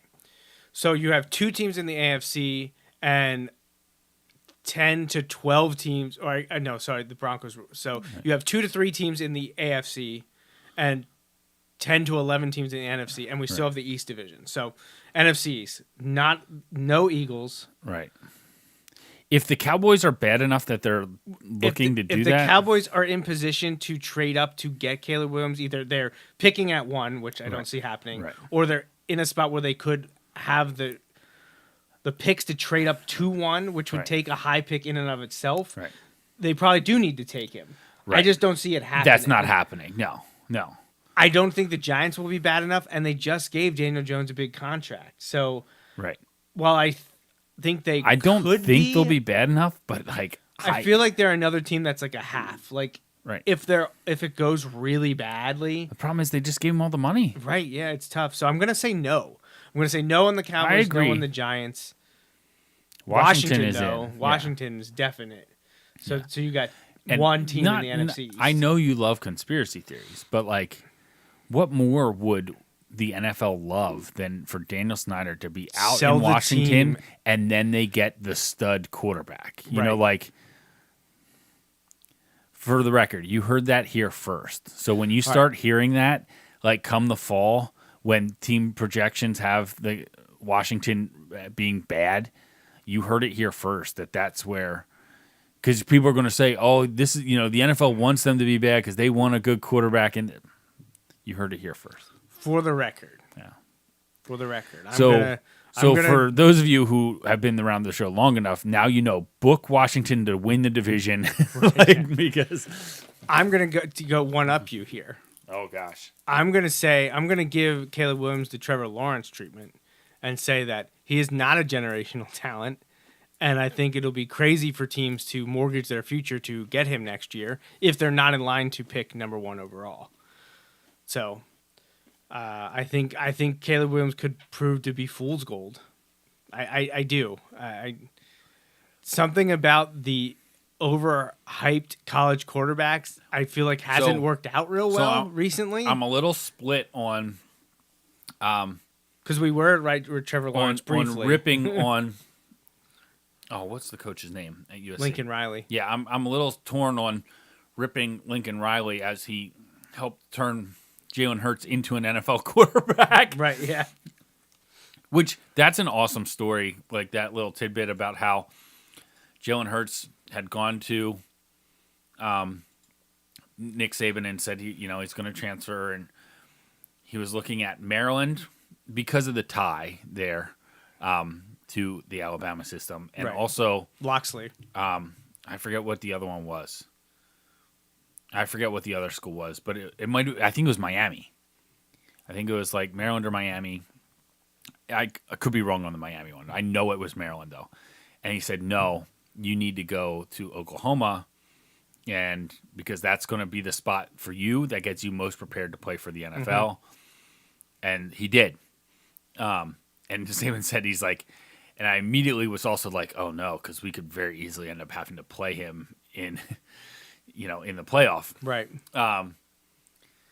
However, like it worked. It worked for him. And Lincoln Riley has put guys in the NFL. Now, you look, Kyler Murray, it's been a little bit of hit or miss. Right.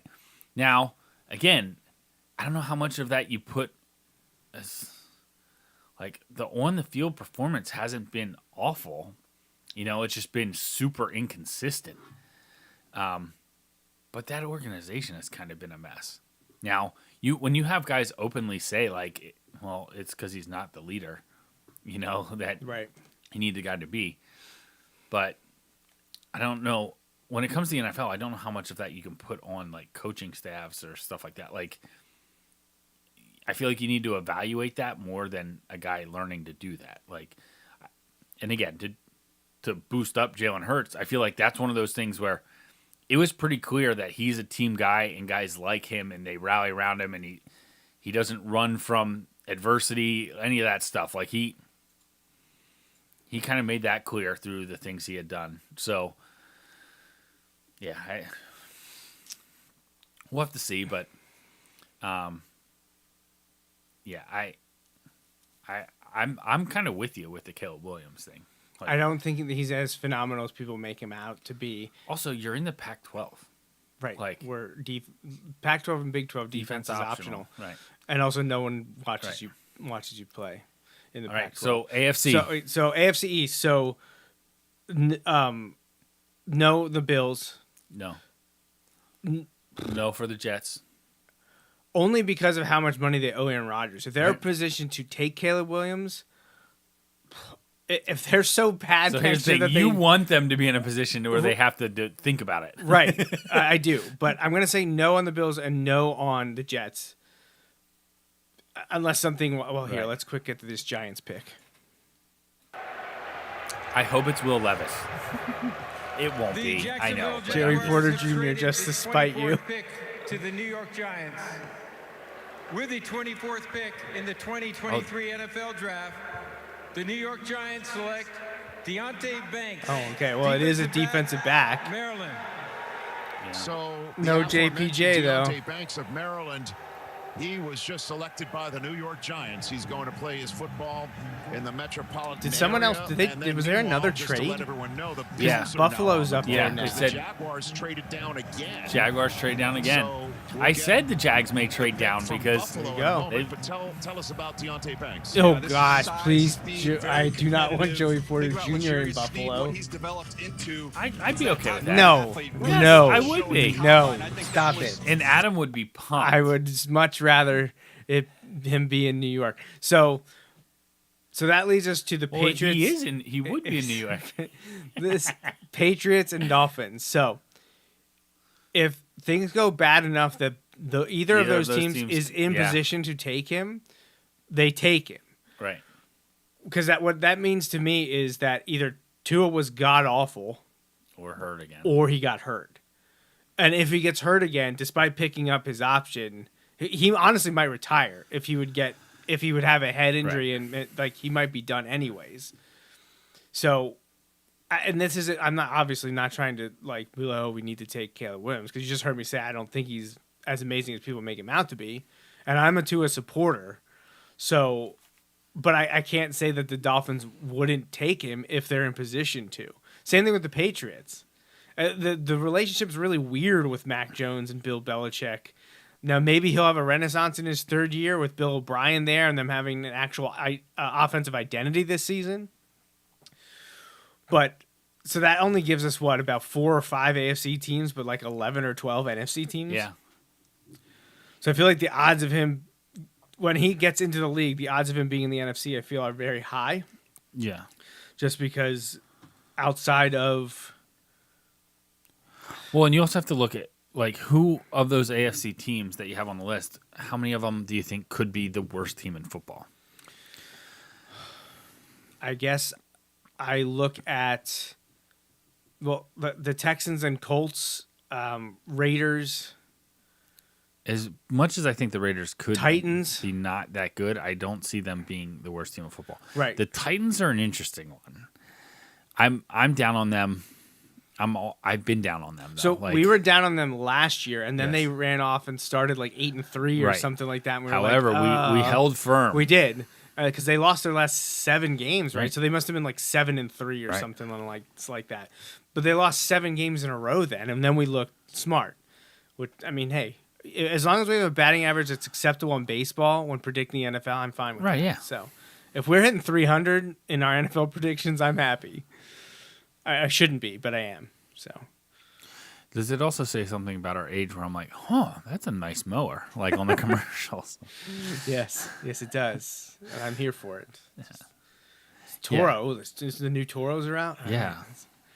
So I do want to thank people we still have a handful of people watching us live. We've been doing this for over 3 hours now, which is awesome. So I know we had people bouncing in and out, but to your mom and my uncle, Kevin and Pastor Chris, Andy, I know a few other people watching as well. We appreciate you joining in. And thanks again to my dad and my daughter for joining us for the first hour or two.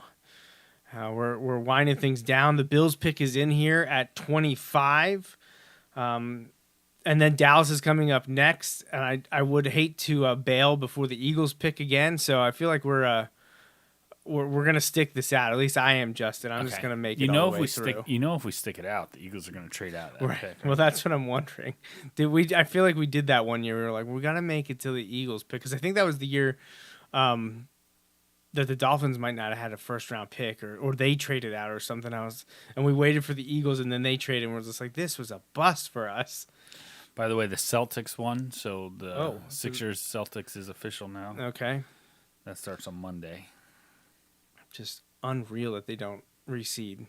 So I learned this today. I hadn't really thought of it. The NFL is the only one that does.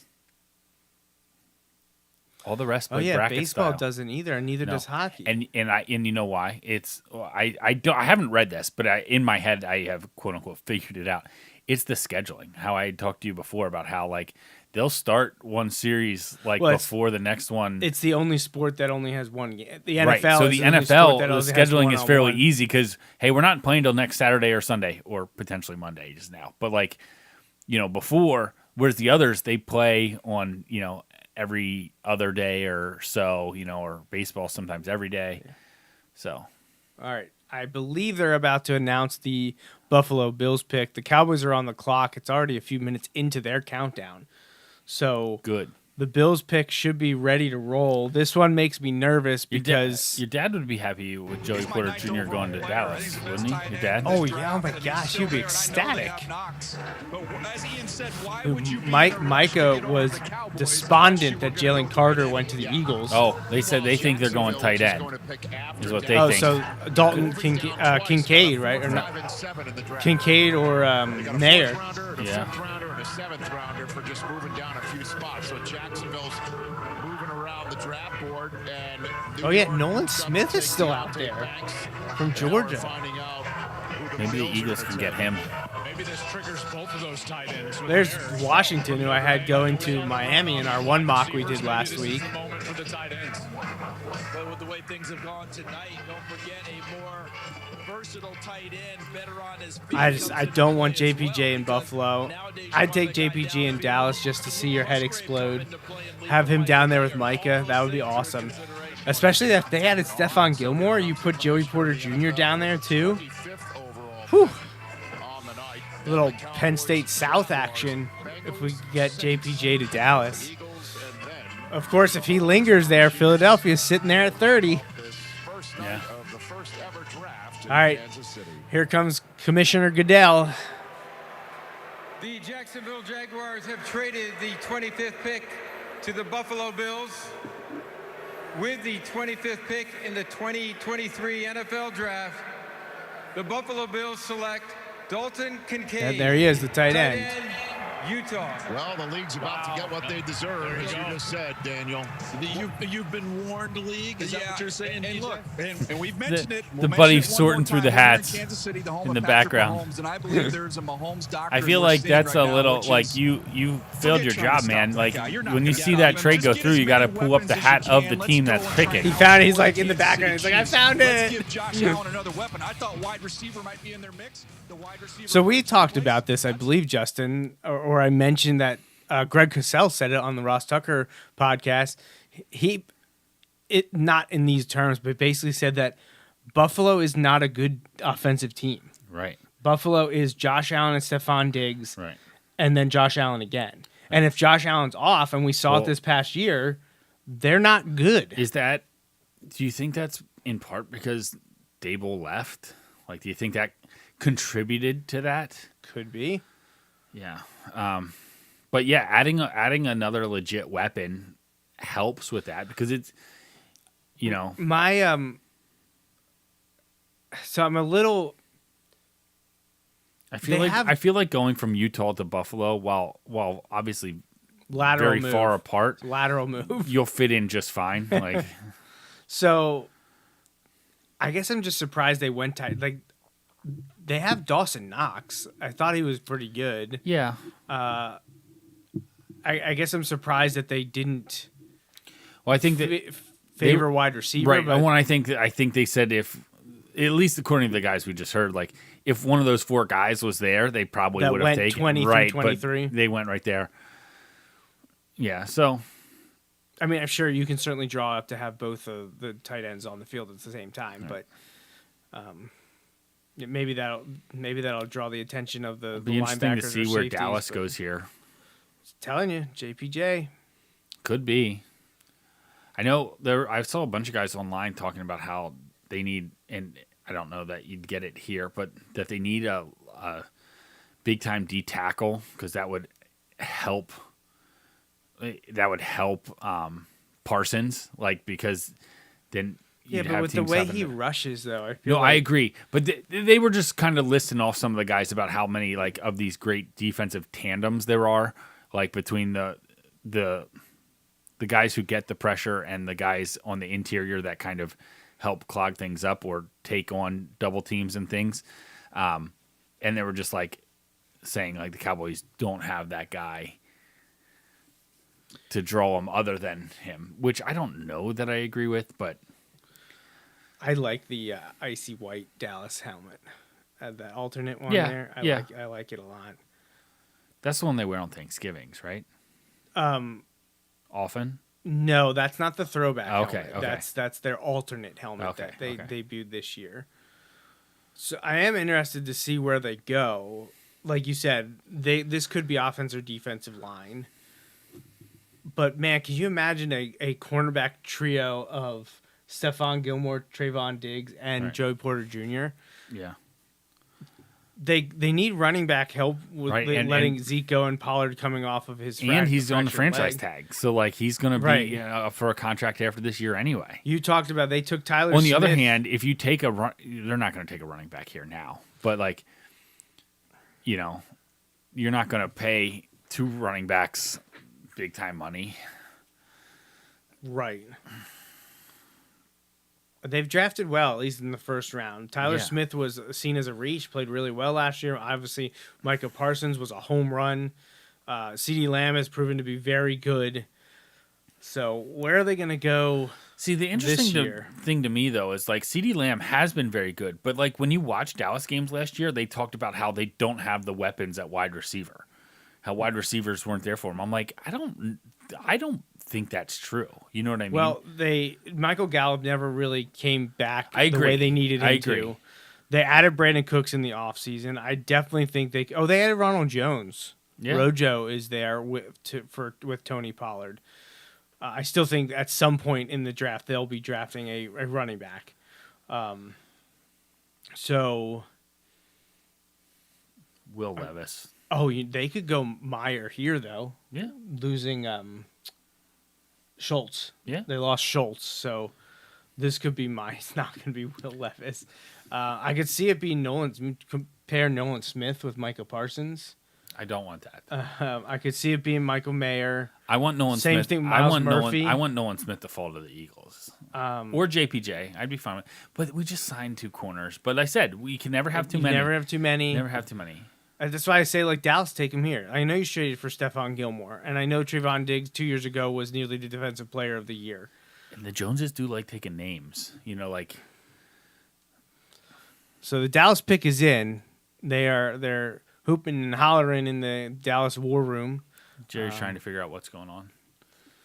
So we saw just a few minutes ago Michael McCarthy I don't know if he was pleading his case. I feel like it's ridiculous that these guys have to wear suits for this. Like, yeah, it's a long day. Like, they should be able to just like chill. I think back to last year with the Rams where they had that draft house or whatever, and I feel like it was super laid back. Now the season this year didn't go so great for them. Well, and in part but they were coming off a Super Bowl win. They didn't have any. So there was a little bit laid back. But I do kind of like.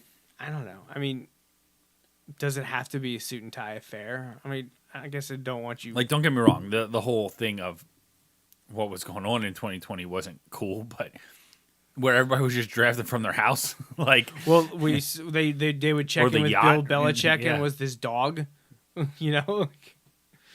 All right. Excuse me. I think Commissioner Goodell is about to step to the microphone and tell us who Dallas took. Will it be any of the guys we said, or will it be out of left field like last year? But it did work out for them. Tyler Smith was a good player for the Cowboys last year. So will it be an impact Penn State player like 2 years ago? Hope not. Will it be could it be a wide receiver to add to CeeDee Lamb and Brandon Cooks and Michael Gallup if he's back healthy? Could it be someone to replace Dalton Schultz? Like Michael Mayer, that's Notre Dame tight end. Edge rusher Nolan Smith from Georgia. Miles Murphy from Clemson available.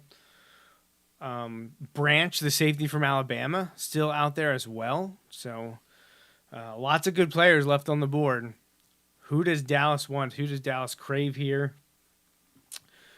Should Branch or JPJ get by Dallas and Jacksonville? I got to think Cincinnati is an option for those guys after losing the DBs that they did. All right, here we go. Here's the Dallas Cowboys pick. The Cowboys pick. With the 26th pick in the 2023 NFL Draft, the Dallas Cowboys select Mozzie Smith, defensive tackle. That's Michigan. They took a Michigan man off the board. Mozzie Smith. Wow. Heading to Dallas. Okay. You talked about this. You said about a stud defensive lineman maybe taking pressure off the linebackers. So they go with the Michigan guy who was seen as a fringe first rounder. So I wouldn't say it's much of a reach for Dallas. Is not someone that jumped to me as being an option there. But I don't hate the pick. He was a great player at Michigan this year. Boo. So, I hope it works out like Taco Charlton did for them. That did not work out. No, that did not.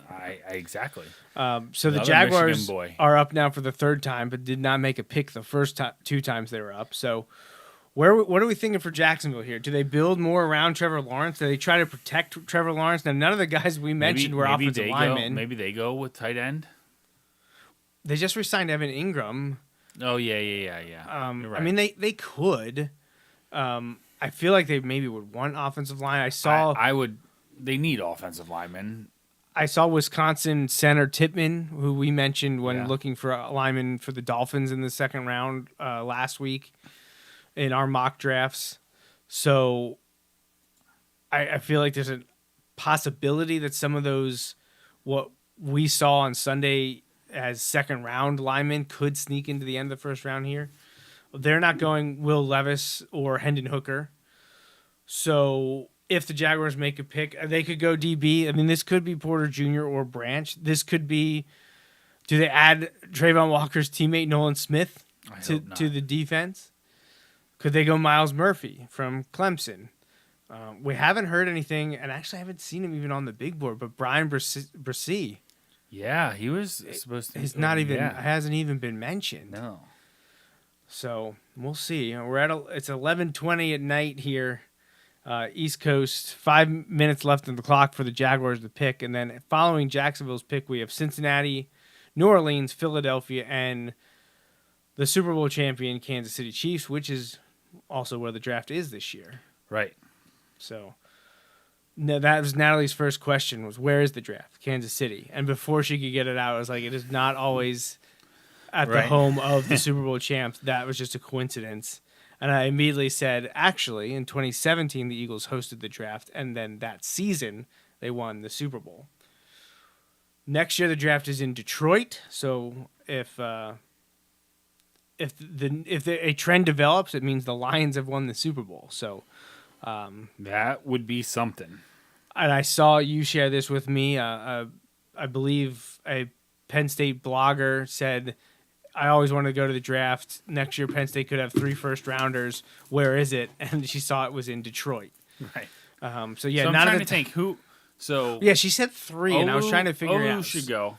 So. Oh, I think I know. Olu Fashanu. Yeah. Is 1. Caden King. And who's the linebacker? Kalen King. Carter's only a sophomore this year. Oh, you Curtis Jacobs. Curtis Jacobs, yeah. You think she? I don't know who else it would be. See, I was thinking it was going to be Isaac or Chop. Oh yeah, one of the defensive ends, maybe. It could. I mean, maybe Curtis Jacobs, possibly.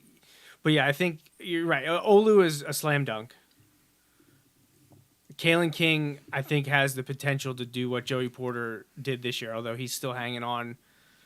People thought he would definitely be a first-round pick, and we've only got 5 left. Maybe Curtis Jacobs, possibly Chop Robinson or Adisa Isaac. I don't think any of the other offensive linemen are going to get there. Thankfully, Aller and Singleton and Allen won't be up there. I mean, maybe if Keandre has a great year, maybe. Listen, I would love nothing more than for Keandre to be a first-round pick next year, because that means big things this year. You know, like yeah. So the pick is in for Jacksonville. Yeah. Yeah, I feel like it would be great for Penn State to have 2 first-rounders last year or next year. Right. 3 means that either one of the defensive ends or Curtis Jacobs had a monster year. Right.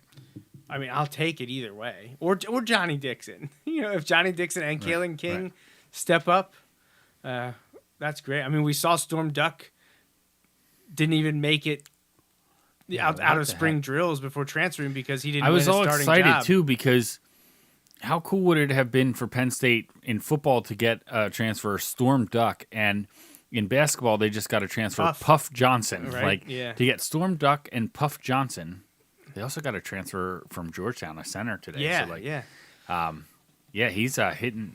So basketball doing well in the portal. Yeah.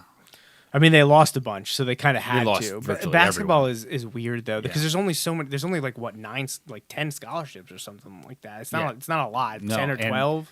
And 1 or 2 guys can change everything about your team. Yeah, because you only play 7 guys. Right. So, all right. Jacksonville's What do you think they want? I mean, they could go lots of places, because while they had a uptick last year, they still have lots of needs. So, offensive line, I think, is for sure a spot they're going to go. I would say defensive back next, which puts in few of those guys that we talked about. I wouldn't mind seeing the Eagles go with Breesy at that spot, but with Nolan Smith there too. I mean, I know they're not the exact same guy, but we'll see. Well, I think we're getting the Jaguars pick right now. Here we go. People, they have big people that they like to look at up front. With the 27th pick in the 2023 NFL Draft, the Jacksonville Jaguars select Anton Harrison, tackle, Oklahoma. So, exactly what we said, offensive line. The news that came out on Cam Robinson, potentially, Yeah. maybe there's a suspension looming there. Not maybe. There is a suspension. Is it 6 games too? It's Something like, like that. almost or more than a third of the season. Right. And keep your quarterback upright. This is a big athletic guy. I thought he would go on day 2. A little bit surprised he got up here to the bottom of round 1. But there's a lot of raw ability to But if that's your guy, you know. Yeah, because who knows when their next pick is. So, looking ahead to round 2 as it stands right now, the Steelers are actually opening up round 2 thanks to their trade with the Bears. Right. So let's look at some of those teams early round 2 and see if they're. I didn't mean to cut you off. No. If there's teams there that could potentially be moving up for Will Levis. Right. So Pittsburgh, no. Arizona, probably not. Detroit, I doubt they're moving up for him. Right. I think they would stay put right there. But again, right. You have an early second round pick where a few of these guys in the top 34 are going to be available. Right. But at the same time, like, how much are you willing to give up? I just got a text over who they want the Eagles to get. Oh. But like, is it worth trying to trade with Philly or Kansas City to try and get that 5th year on some of these guys? You know, if you think they're that good. Okay. Phil Marshall is saying he hopes that the Eagles stay at 30, and he wants Bengals pick is in. Branch Smith or Porter is who he's looking for. For the Eagles, Branch Smith or Porter? Yeah. Hey, you picked Joey Porter Jr. in our mock draft on Sunday. Yeah. So I don't want him to fall out of the first round. That would if be you really told me, disappointing. and what did I say? I said the Eagles need help at all 3 levels on defense. If you were to tell me that they were to get Jalen Carter and Joey Porter Jr., I'd be thrilled with that. How does that? That's not much different than you taking Will Anderson and Joey Porter Jr. I know. If Joey Porter Jr. could go here, that would also be interesting. Bengals, Steelers, like that would be. You said they lost some of those defensive backs. Yeah, Jesse Bates went to the Falcons, so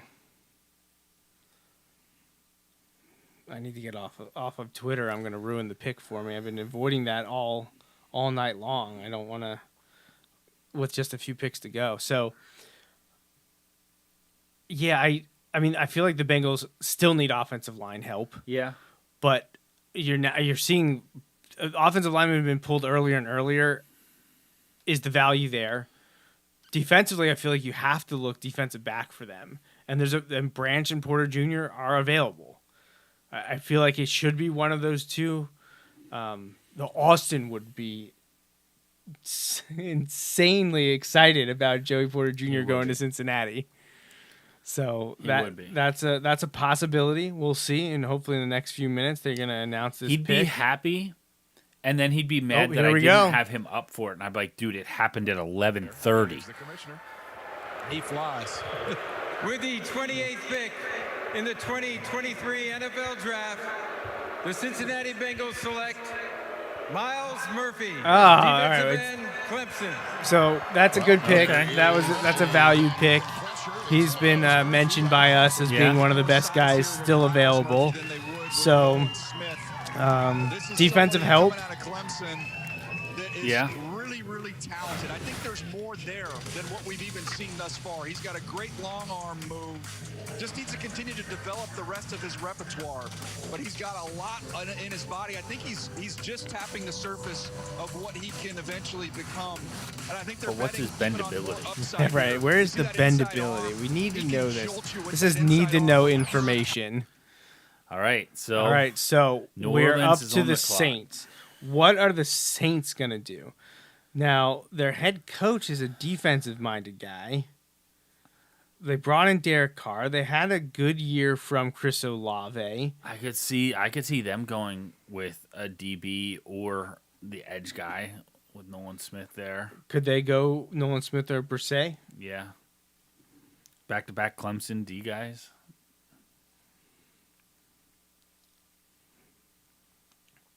Yeah. I feel like the Saints, they were an odd team last year, like trying to figure out what was going on there, you know? Well, I remember how, I guess it maybe around this time, it could have been a little bit later, but Ross Tucker mentioned how he thought the Saints were being overrated. Yeah. And I was with him, and I was like, I think they might win like 6 games next year. And then when he walked, he kind of, I don't know that he walked it back, but he eventually put a number on it. And he said he thought that they were like a 500 team, like 8-9, 9-8. And I was like, I don't think they're that good. I think I think they're going to be worse than that. But then I kind of talked myself into being like, yeah, I think they can get to 500. And what did they finish last year? Were they 8-9? No, they were worse than that because were the Bucks 8-9 to make the playoffs? Did the Bucks win that division at 8-9 or 9-8? Yeah. So. Well, and the Eagles' 10th pick was the Saints' pick. Yeah. So they couldn't have been very good. They weren't very good. So, what do they need to get better? I feel like they can go in a lot of different directions. They got 5 minutes to make the pick. I don't think any of them would be a poor decision. Yeah, Alvin Kamara, one of my keepers, 2 touchdowns. That's it. Rushing. Jamal Williams had more rushing touchdowns than that in a game last year. Dude, he was awful last year. And he might be suspended. I was going to say, I'm not sure if you have him for a full year this year. He might not be your keeper. Dude, I don't know who my keepers are going to be. Like, looking at it, Well, once again, I went into the fantasy football season with 2 of the top 5 running backs in the preseason rankings. And I can't remember. I think I did sneak into the playoffs, but I lost in the first round. But I had...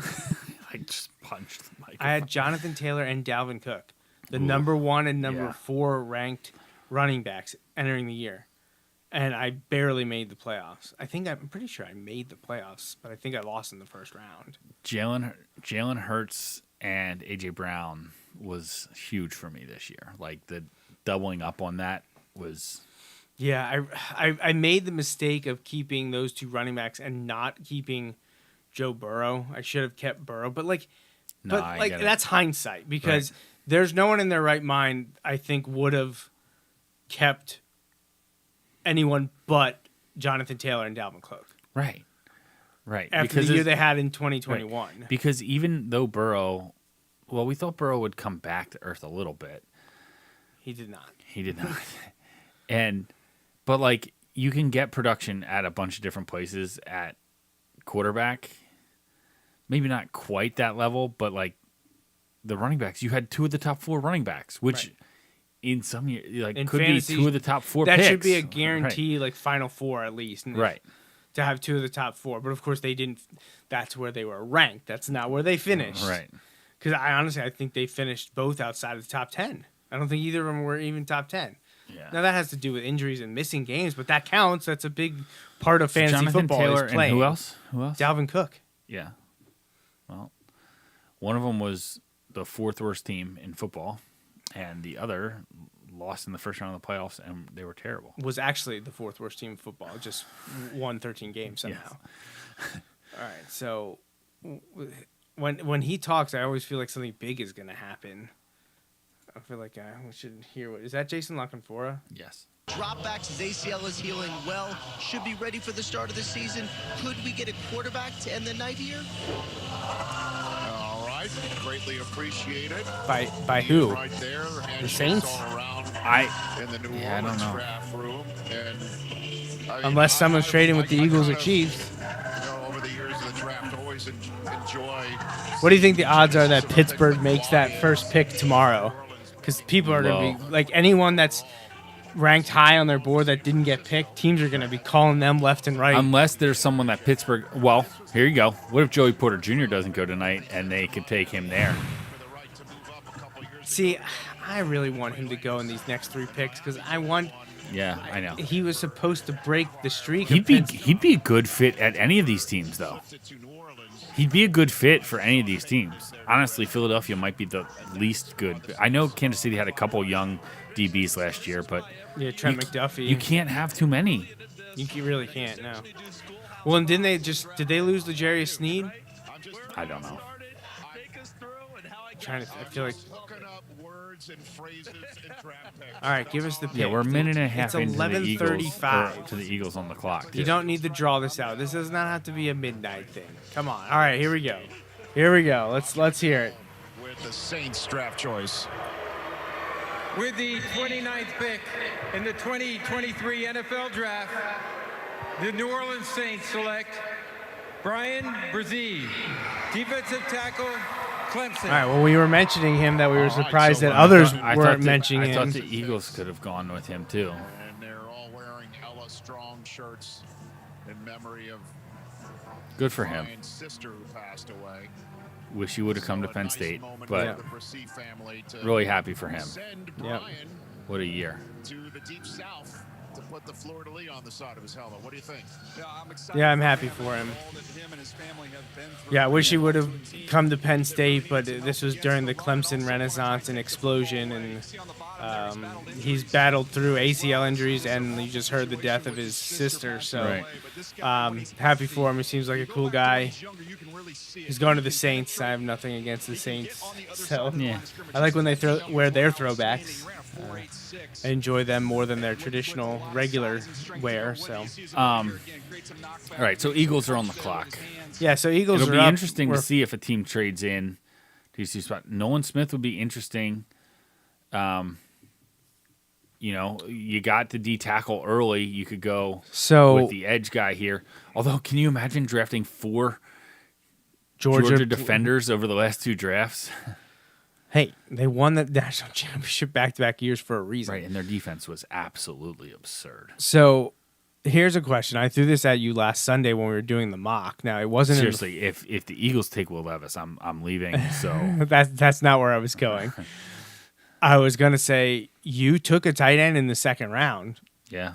Could you be in the position to take Michael Mayer? Imagine putting Michael Mayer across from Dallas Goedert. And with A.J. Brown. A.J. Brown. Yeah. I mean, I'm not opposed to it. If the Eagles were to go with an offensive skill position, I'd want it to be tight end. I mean, I count that as skill in today's NFL. You know what I mean? Like, right. Because if it was going to be wide receiver, one of those guys at the top, one of those 4 that went would have been one of the guys, you know. But we'll see. I mean, I'd be excited if it's Joey Porter Jr. because it's a Penn State guy. That would be fun. I don't know that that's an area of need, but if they depending on their grade, if they have him higher, you know, I feel like Howie's trying to trade out of this spot right now and get more picks for somebody trying to get a 5th-year option on somebody. But I mean, I'd be really happy with Joey Porter Jr. here. I'd be happy with Nolan Smith here. I'm trying to think. Mayer, like we said, any of those. Right. Again, maybe this is just, I've seen this so many times. Like, I feel like this is where Howie drafts somebody I don't know, or he trades out of it. You know, like. Yeah. Yeah. I mean, we're under 5 minutes to go with this pick. I swear, if they draw out these final 2 picks for 20 minutes. Oh, and they might, because both these teams might be trying to trade out. You know what I mean? But I mean, the production. Oh, yeah, it's for the TV. Get the picks in and then let the talking heads talk until midnight if that's what you need to do. But get the picks in. So glad that I took off tomorrow. I did not. Look, if if it wasn't the Eagles on the clock, I probably would have called this a few picks ago, just because I know you got to get up and get to work tomorrow. Yeah.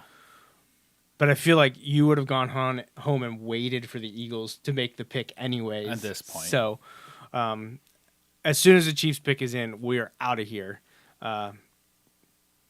Honestly, if the Eagles take Joey Porter Jr. and you want to say, let's end it, we can do that too. But if you want to see if JPJ makes it in the first round, we'll have to stick it out through KC. I feel like there's a better odds of it being Philly than KC for the reasons you already mentioned, that Kansas City took a few or signed a few rookie defensive backs last year. It worked out for them pretty well. Yeah. So I don't think it would be Joey Porter Jr., but it can't be ruled out for sure.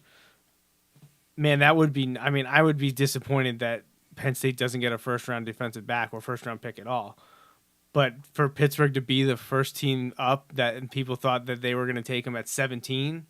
Well, they know who they got. They're clapping, they're cheering. That looks like pick is in. He's on the phone with them now. He's on the phone. Here we go. So, who's it going to be? Who's it going to be? They still have the clock up, counting down, but Howie Roseman is talking to someone. I hope he's not talking about the quarterback factory. Wait, is that Howie or is that that's Howie. Sirianni? Where's Sirianni? He's sitting on the left side of the screen. Why am I blind? Oh, he's over here. Yep. Okay. Oh yeah, not enough facial hair. So on Howie. So okay. See that? Look there. There's my dream job right there. Oh yeah, The draft room photographer. So Sirianni looks like a guy I know from college. Does he? Yes. All right. So Howie Buddy talked of to whoever it is. Now Sirianni's talking to whoever it is. I love how they clap. Pick is in. I love how they Pick clap. is Like, in. yeah, good job. Lots of people in this room. Lots of people. They need to spice up this room, Justin. Like the Cowboys had the illuminated star. Hey man, we're more about production than the show. Than Flash. So. Yeah. You knew where I was going with that absolutely. as soon as I did like the room that the Cowboys had. It was great. It was great. That's one thing that I would be interested in seeing. I mean, maybe they could decorate it in like 90s decor, since that was the last time they were like actually. Look, you don't have to be on. My dad's not watching anymore. Oh man, where do you think this goes? I'm so anxious. Well, they should be announcing it momentarily, so let's pull in the audio. Tonight's draft. They're making us work for this one too. Speaking of, Yes. This doing the same thing, right? I mean, Sports Center had posted. Sorry, this Cowboys draft room looks very familiar, and it's a scene from Star. That's why I like it. All right. You would. You're always rooting. Honestly, I want this to be Joey Porter Jr. because it'll make you happy. I'd be real happy. It'd be a Penn Stater in the first round. It would make Pittsburgh fans really mad. Like, you know what? Yeah, that would. They don't want him to go to Cincinnati, Cleveland, or Baltimore. But next up would probably be Philadelphia. And after that, probably Kansas City. They don't want him to go Kansas City either. Like the way Kansas City's been good. Like Eagles have the best roster in football. And if they come away with Jalen Carter and Nolan Smith, they will have had the best first round of anybody in this draft. I'd be okay with it. Guys, remember we thought, okay, maybe Slay wasn't going to come back. I'm maybe sure that Bradbury wasn't. They got them all back. The Texans might push back too about getting Stroud and Will Anderson. Here we go. So I'm gonna guess that this is Nolan Smith. If they're saying that, I'd be okay with that.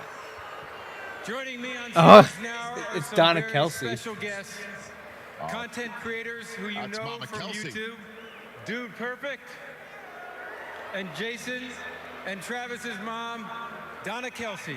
she's wearing Eagles green. Is she gonna pick back to back? That would be cool. Playing in a game on TV at the same time. Right. Okay, Travis is there, Jason's there. How in the world do you decide which game that you're going to watch? Flip a coin. Man, I don't know. That's really tough. I don't know. It's just tough to choose.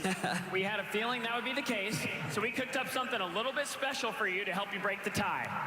Here's the deal. We've got a custom coin with Travis and the Chiefs on one side and Jason If your boys are playing at the same time, all you have to do is flip it, and it takes the decision out of your hands. Should we try it? Let's try it. It's Travis and the Chiefs! So now the Chiefs get the pick instead of the Eagles, right? With NFL Sunday Ticket on YouTube and YouTube TV, you don't have to make that decision. You can watch both boys at the same time. Great. You ready to do this? Yes. Okay. All right. Let's see who's going to be joining Jason in the Philadelphia Eagles. With the 30th pick in the 2023 NFL Draft, the Philadelphia Eagles select Nolan Smith, linebacker, Georgia. I'm excited. Go Birds! Just Wow. put hedges up in the Holy front crow. edge. 4 Georgia defenders in the last 2 drafts. 2 Philadelphia. The Bulldogs did the last 2 years. Oh, boy. He was, what, ranked 13th overall? The draft just keeps falling to him. Nolan Smith just went 30th overall after Jalen Carter went 9th. I worked for him. Maybe I should know this, but are we sure this isn't Howie's birthday? I mean, right, so- unbelievable. It's hard to find If guys it wasn't going to be are Joey this Porter, that's who it explosive. needed to be. Go Birds. It just says juice, Woo! exclamation Wow. point everywhere. The confidence Wow. is on Reddick, That was, who's now his teammate with the what a draft for Philadelphia Philadelphia. Elite quickness, change of direction. Yeah, I love it. Speed. He's undersized, but he plays much bigger than that. He can win right away with quickness. Jeez, and then once he clears the tackle, like Hassan Reddick, he's able to turn the corner. What a draft. Again, 2 years in a row. Yeah. Well, and you addressed, well, I mean, they still, like I said, you can never have too many DBs, but to get 2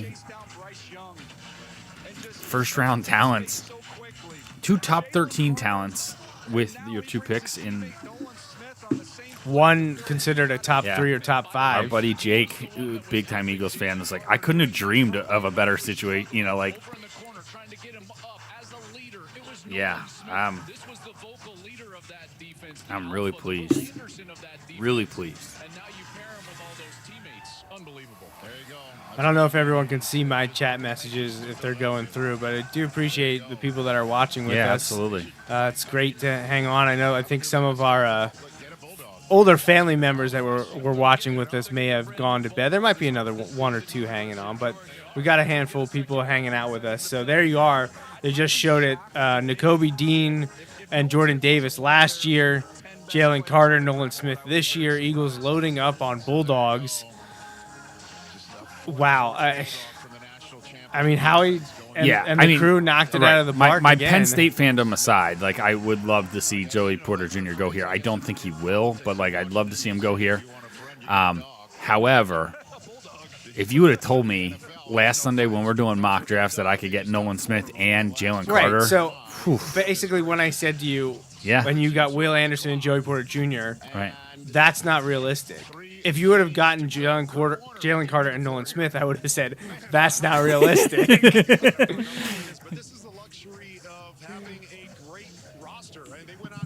So, I mean, there was attrition with the Eagles this offseason. Yeah, They were losing people. They said goodbye to Miles Sanders on offense. Yep. Defensively, they saw a few more people leave. Biggest was probably Gardner Johnson. Yeah, absolutely. I think. Absolutely. So they didn't replace him, but it's the end of the line for Fletcher Cox. Yeah, right. That's rapidly approaching. Yes. He's basically been on 1-year deals. And Brandon Graham. Brandon Graham soon. Hargrave already left. Yep. They didn't address. And he went to the Niners. Right. They didn't address stack traditional linebackers, but you got the pass rusher. Right. So they got with their first 2 picks, they addressed the defensive line, the second level in terms of pass rushing, with top 13 talent. Well, for both of them. And it works out because if San Francisco is as good as everybody says, like, they don't block the guys off the edge anyway, so that's even better for the Eagles. No, they do not. Right, so you're adding Nolan Smith to Brandon Graham and Hassan Reddick. And Josh Sweat. Right, and Josh Sweat. So I would assume this is Cox and Graham's last year. Yeah, I think they're both on like 1 year or essentially 1 year deals. Yeah. The Chiefs are an interesting pick here. I really have no idea. They did say goodbye to Frank Clark, right? Or was it Chris Jones? One of them they moved on from. So could this be White from Georgia Tech? I mean, the kid from 125,000 people there live in Kansas City. I mean, it's Kansas City. What else are you going to do? That's unfair because the NFL draft is the show no matter where it goes. So, like, right. And here's the thing. I don't even dislike Kansas City. Like, yeah. I don't know what they do here. They lost 2 offensive linemen. They did sign Jawan Taylor from the Jaguars, but they lost 2. Pick is in. 1 to the Bengals, 1 to the Commanders. Andrew Wiley went to the Commanders. So it does not look like Will Levis is going in the first round. You know, like, because no one traded for that spot. Like, right, the Chiefs are not taking Will Levis. The Chiefs are not taking Will Levis, no. Not after signing Blaine Gabbert. Are you kidding? So, who is it going to be for the Super Bowl champion Kansas City Chiefs? I don't know what this pick's going to be. It could be... Honestly, I could see them do anything. I mean, they lost Mecole Hardman, too. Right. Is there a receiver out there? But they also... Right. Well, if you had Michael Mayer to Travis Kelce. Oof. Yeah. Because Kelsey's been in the league 10 years now. Yeah, right. Exactly. He's been in a long time. So, and just think about what that does to the offense. Like, how do you can't cover him. You can't. So, I mean, however, the intrigue of Pitt sitting there with that first Pittsburgh with that first one, and Joey Porter Jr. sitting there. So they lost Juju and Mecole. So they're again. I mean, I know they have Kadarius Toney and Sky Moore looked pretty good. They could look to add an offensive weapon. Right. Michael Mayer could be it. Right. Maybe if you want to, because I don't know if that would be a very Andy Reid move. I feel like like picking up a tight end, double down on an athletic tight end, right? I do think it could be defensive back, maybe.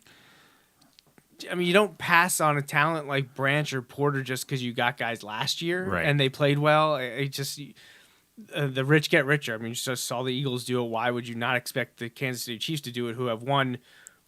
2 of the last 3 Super Bowls and played in 3 of the last 4. Joey Porter Jr. is setting up to be an Adrian Amos type here, though. Like, he's going to be so good for the team. You know what I mean? Like, he's going to be so good for whoever he goes to. And I could see him going to any of those teams to start the second round. Pittsburgh, Arizona needs defensive help. Detroit, secondary help. If he's going to any of them, I hope it's Pittsburgh or Detroit. No, I agree. I don't dislike Arizona. They're going to be in position to pick a quarterback next year, in my opinion. And I don't want Joey as part of that. I've seen quite a few Pacheco jerseys out here around this fountain. And then, again, the Pacheco aspect of it, while we're just... Honestly, I don't like the way that any of those teams are sitting there with Joey Porter Jr. left if he gets past Detroit. I don't... You don't see him going to Indiana? I'm not saying I don't see him going there. I got you. I don't have anything against Indianapolis. No. But I see what you mean. I don't want him to go to Seattle. I don't want him in Las Vegas. He would help all of those teams. All of those teams. I hope he doesn't fall that far, but imagine if the Jets got him way back there. Stop it. Put him across from Sauce Gardner? Stop it. That is unnecessary from you. Unnecessary. Come on, give it to us, NFL Network. Yeah, pick is in. Pick is in. They are dragging it out till midnight. Yep. It's absurd. Like the clock has already been reset. Yeah. All right, here we go. Turning it up. Who are the Chiefs taking? To announce the Kansas City Chiefs selection, please welcome Chairman and CEO of your Super Bowl champion Kansas City Chiefs, Clark Hunt. Got to center that bad boy, Clark. How about it, Kansas City?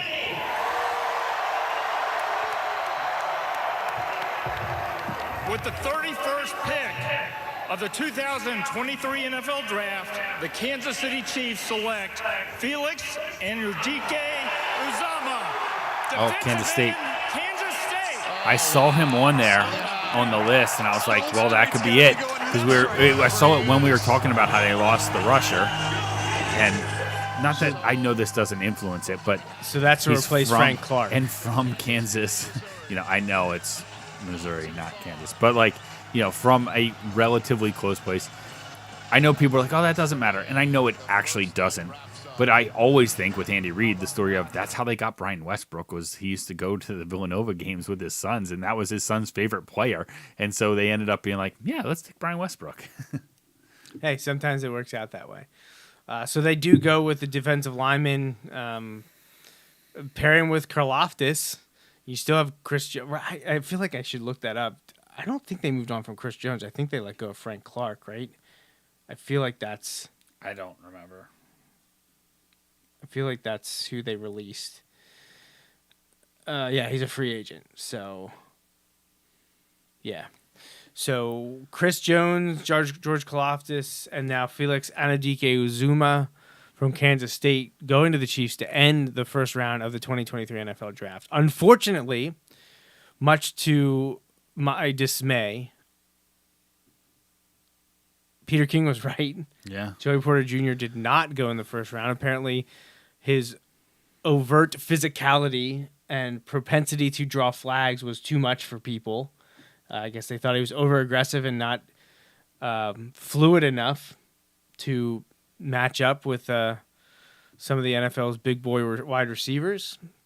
I would hope he goes early tomorrow. I would like to see him go to Pittsburgh. I like that story. I think it would that's be cool. fun. As much as I would hate that, it would be cool. If he doesn't go to the Steelers, I hope he goes to Detroit. I would like to see him. Detroit would be a cool place for him. There, I think he would do really well with Dan Campbell and with the way that they're rising and hopefully on the up and up. What about Seattle with Pete Carroll? There's just so many teams. The Seahawks. They just took a DB, didn't they? In the first round, Who's Seattle? that? Yeah, they did. Devin Yeah, Witherspoon, yeah. I just look at it, it's like, there's so many teams I don't want him to go to. Yeah. So, well, we'll see. Yeah, we'll see. So, thank you so much for tuning in and watching nearly 4 hours straight, streaming here with us on the Joe Mays and J-Raff show. This was episode 379. We will be back in about 10 days for episode 380, which will be the beginnings of our 2023 NFL season preview. Yes, already upon us. So appreciate everyone for joining us. Thanks so much to my dad, Natalie, for joining us, and Justin, for you coming along for the majority of this first round of the NFL draft. So I don't think Justin's got anything else to say. Nope. So we're going to call this one. We're going to get out of here, and we'll see you again real soon. So have a good night, everyone, or a good Friday in 2 minutes. So, all right, thanks. See you guys later.